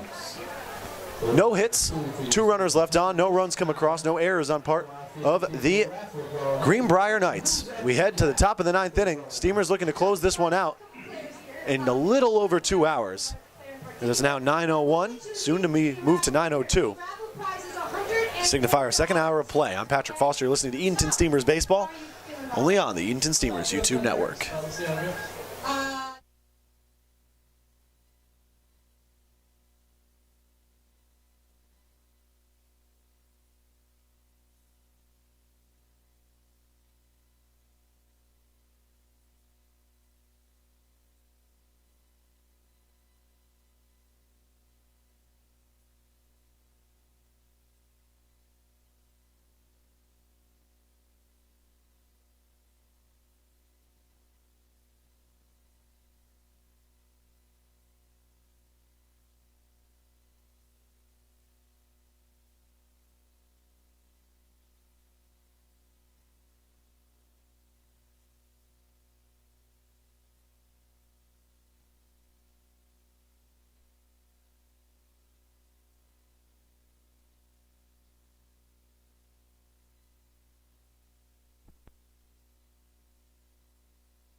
The Steamers are excited to announce that they are hosting the 2020 Tidewater Summer League All-Star Game on Sunday, July 19th. This will be an exciting opportunity to see the best players that the TSL has to offer on one field together. The day will be full of exciting events, including a home run derby at 4 p.m. and the All-Star Game beginning at 6 p.m.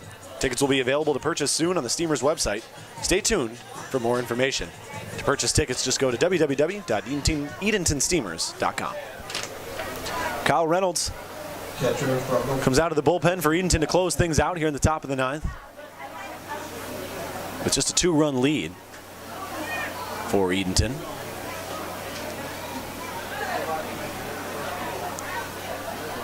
First man coming up to bat, Ty Hanchy, the brother of Trent Hanchy, who's been catching tonight for Greenbrier. Trying to get things going as his squad trails by 2.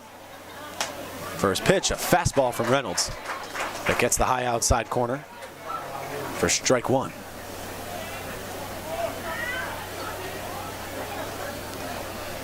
Hanchy 0 for 3 today. Last at bat coming back in the 6th inning. Second pitch from Reynolds taken for ball 1. Reynolds thus far in the season has collected 4 1/3 innings on the mound. As the 1-1 is a breaking ball that just got away from him. And taken for ball 2 high and away. Reynolds posting one of the higher ERAs coming into today. 3.6 ERA on the team.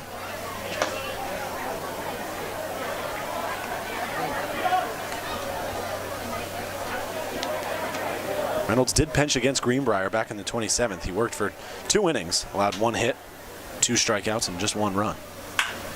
Hanchy rips the 3-1 into right field, and it gets down for a single as Alonso fields it and throws it to Kaufman at second.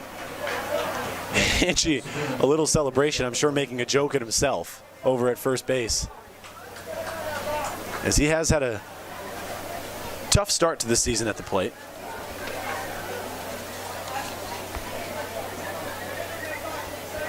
Hanchy was 0 for 2 yesterday against Old Dominion, 1 for 4 against Edenton back on the 27th. Only 1 hit in his last 8 appearances before tonight. First pitch to Bo Gonzalez, the left fielder, swung on and foul tipped, but good for strike 1. So after those first 3 outs that Hanchy recorded in his first 3 at-bats, he was 1 for his last 11 coming into that last at-bat. Gonzalez skies one into shallow right field, drifting into foul territory, and it's going to drop before either Tyler McPeak, the first baseman, or Alan Alonso in right could make their way over to put it away. But the count moves to 0-2 to the left fielder Gonzalez, who's also 0 for 3 today.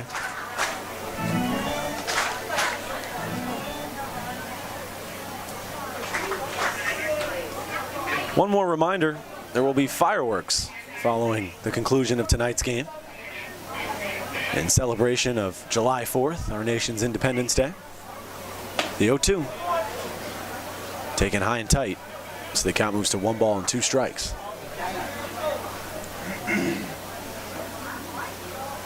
Reminder, the Steamers do have off tomorrow, along with the rest of the teams in the TSL, obviously for the celebration of our nation's actual Independence Day. We're just celebrating it here at Historic Hicks tonight. But we will be back in action on Sunday as the Steamers welcome back Old Dominion to Historic Hicks at 7 p.m. Gonzalez gets around on that one, sends it high and deep to center field, and it's gone. And we've got a tie ball game here in the top of the 9th inning. Gonzalez 1 for 4 today, and he picks up his first hit, a 2-run bomb to deep center. A lifeless Greenbrier offense that hadn't seen a run come across since the 6th inning, which saw their only 2 runners of the game come across, has just been reignited with a 2-run bomb from Bo Gonzalez to tie it up here in the top of the 9th inning. And boy, did he get every stitch of that pitch. That was a no-doubter to deep center. Brody Rubenstein in center didn't even give it much of a chase. So no outs and 2 runners come across.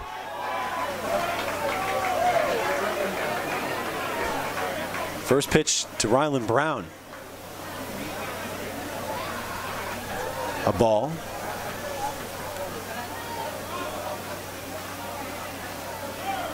So we'll at least play 1 more half inning.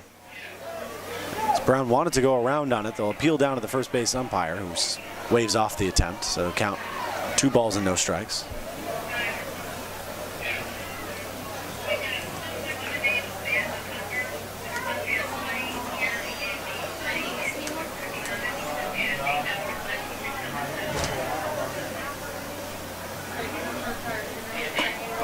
The 2-0 taken high and inside. Brown having to duck out of the way of that pitch. The count moves to 3-0.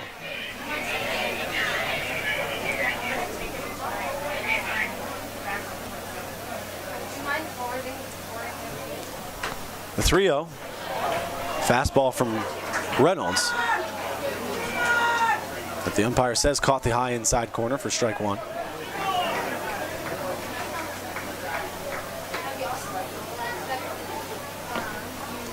Three balls, 1 strike, the pitch to Brown. Swing and a miss.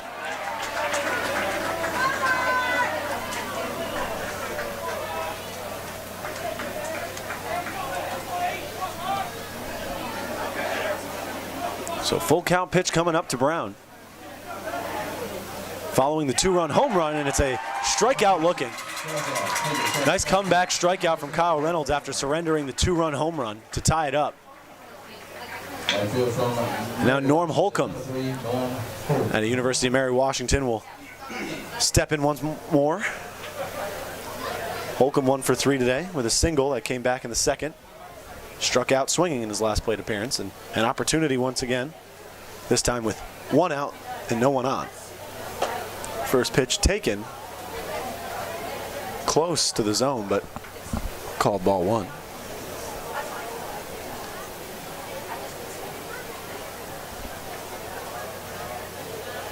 The 1-0 on its way from Reynolds. Almost catches the front shoulder of Holcomb, but he's able to scatter out of the way in time. As the count moves to 2-0 against Kyle Reynolds.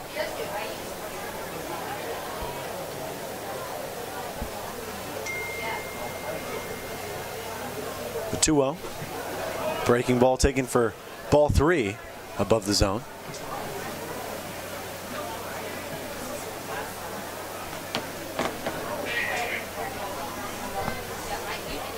Three balls, no strike. The pitch from Reynolds. Fastball right down the heart of the plate, a gimme strike. So the count moves to 3-1. I'd be surprised to see Holcomb put the bat around on this pitch here either. 3-1, he does. And fouls it off. Matt McCumber, we need you to report to the rear guard. Matt McCumber, please report to the rear guard. Full count now to Norm Holcomb at the plate. Kyle Reynolds looking to pick up back-to-back outs after striking out Ryland Brown. If you missed the start of the inning, Bo Gonzalez tied it up with a 2-run bomb to center field with no outs as Holcomb goes down swinging. So now 2 outs for Greenbrier. But they'd most definitely like to add an insurance run before heading into the bottom of the 9th.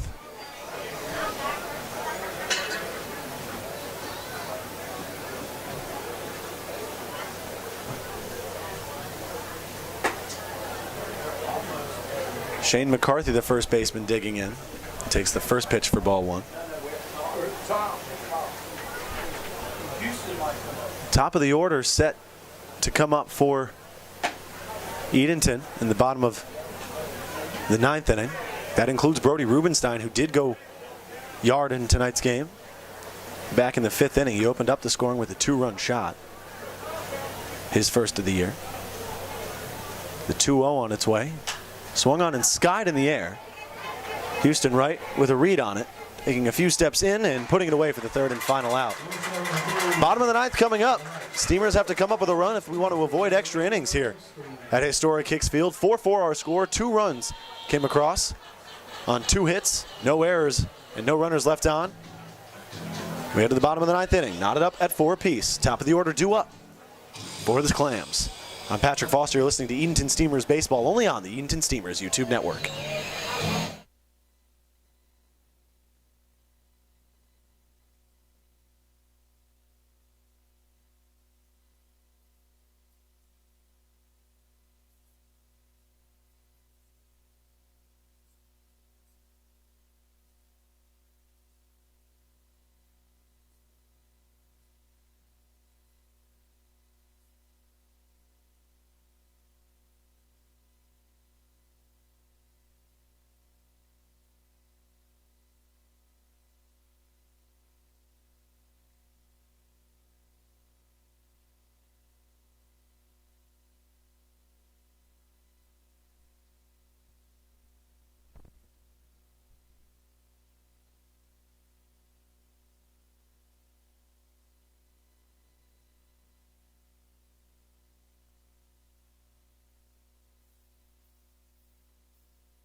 One, two, three due up for the Steamers lineup. Brody Rubenstein, the leadoff hitter, will lead off in the inning.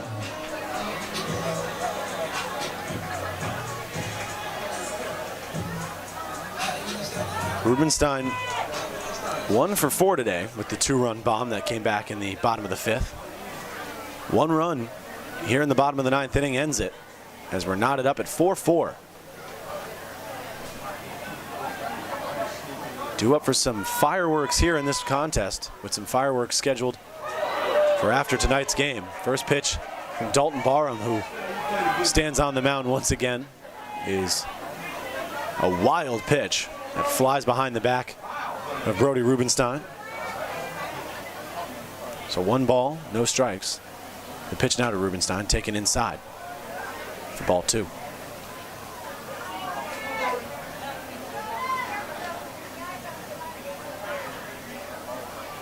Barham kicks and deals the 2-0. Looks like a changeup right down the heart of the plate. Taken for strike 1, so the count moves to 2-1. The pitch on its way. Low and outside, so the count heavily in Rubenstein's favor. 3 balls and 1 strike. Barham working quickly, the 3-1 on its way.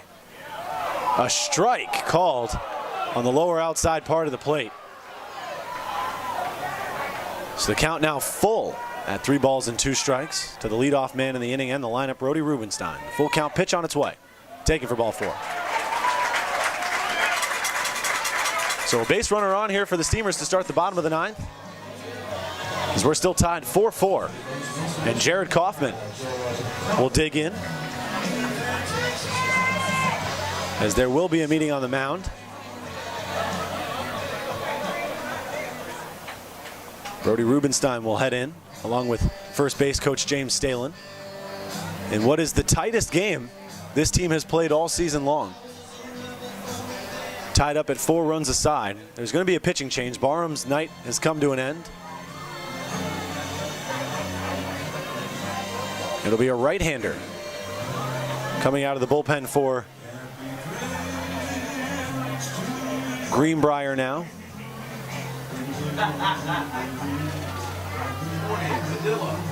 It'll be Danny Padilla. Padilla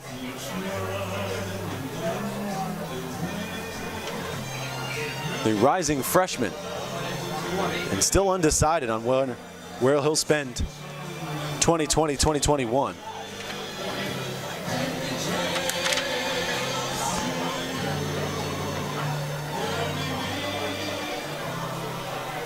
Padilla also listed as an outfielder for this Knights team. Made his last appearance on the mound against Tidewater back on the 28th, where he threw for just 1 inning. An uneventful inning at that. And he has appeared against Edenton once this season. It came back on the 23rd. He threw for 1 full inning, allowed 2 hits, and 2 runs to come across and 1 earned run.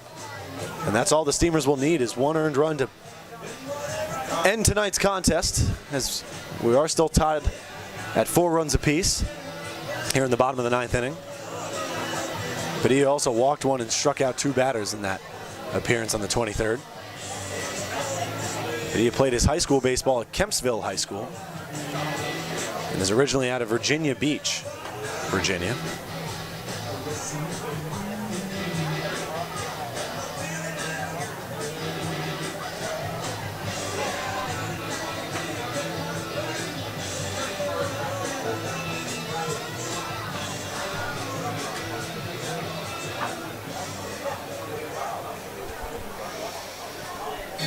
As mentioned before, fireworks coming up once tonight's game comes to an end. And Steamers fans here at Historic Hicks hoping for some 9th inning fireworks prior to the actual fireworks show, with their team tied up with Greenbrier in the bottom of the 9th, 4-4, and Jared Kaufman at the plate with no outs and 1 runner on first, and Brody Rubenstein following the leadoff walk. First pitch out of the bullpen from Padilla, as Kaufman tries to lay down a bunt, but it rolls foul to the right of the plate. Strike 1.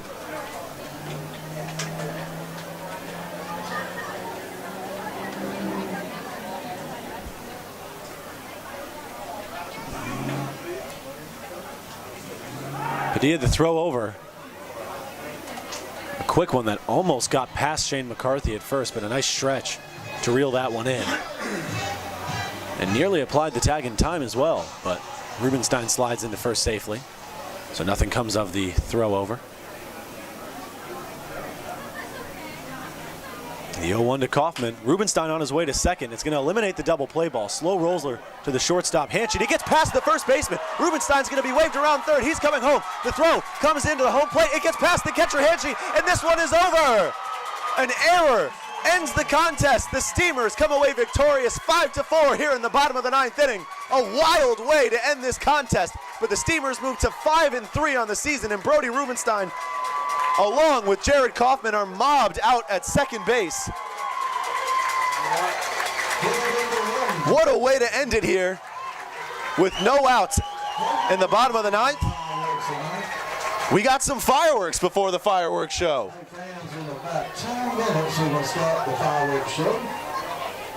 An unbelievable end to the contest.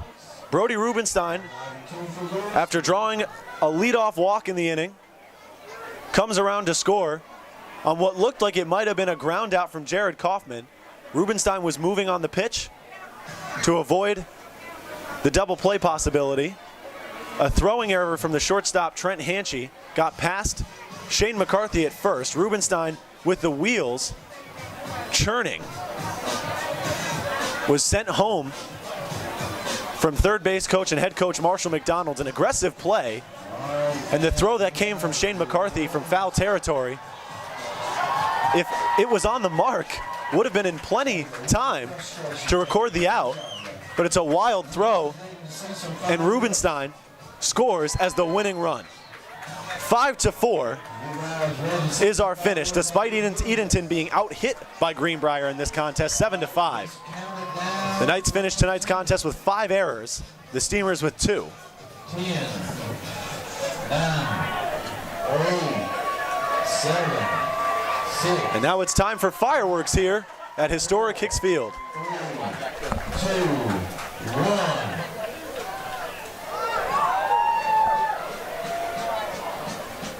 I'm going to pod myself down here and try to angle it so you folks can see at least some of the fireworks.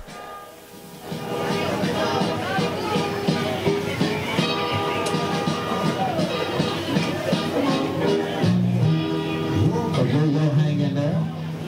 I think the fuse is a little bit long. He's got to light it.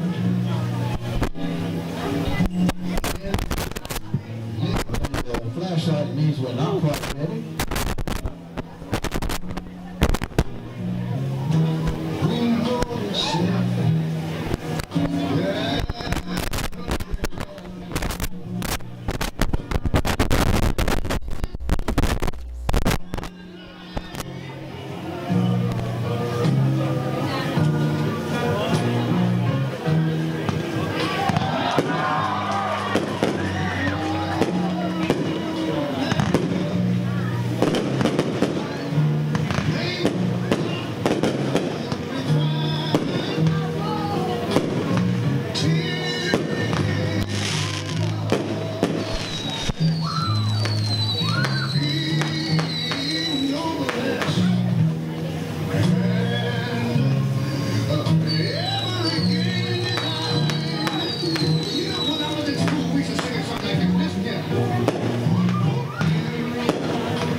Great job. Hey guys, when you're exiting the ballpark, please be careful. I think you can take the exit by the donut stand. You guys, please be careful.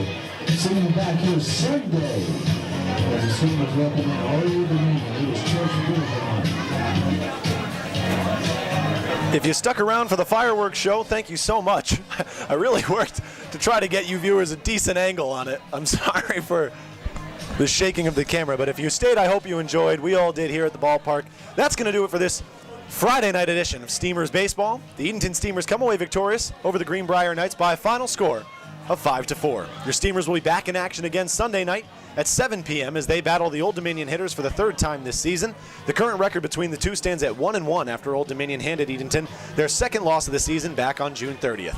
You can catch all the action right here on the Edenton Steamers YouTube network. Until then, I hope you all have a happy, healthy, fun, and most importantly, safe 4th of July. My name is Patrick Foster. Thank you so much for tuning in to tonight's contest. Stay happy, stay healthy, and stay beautiful, Steamers Nation.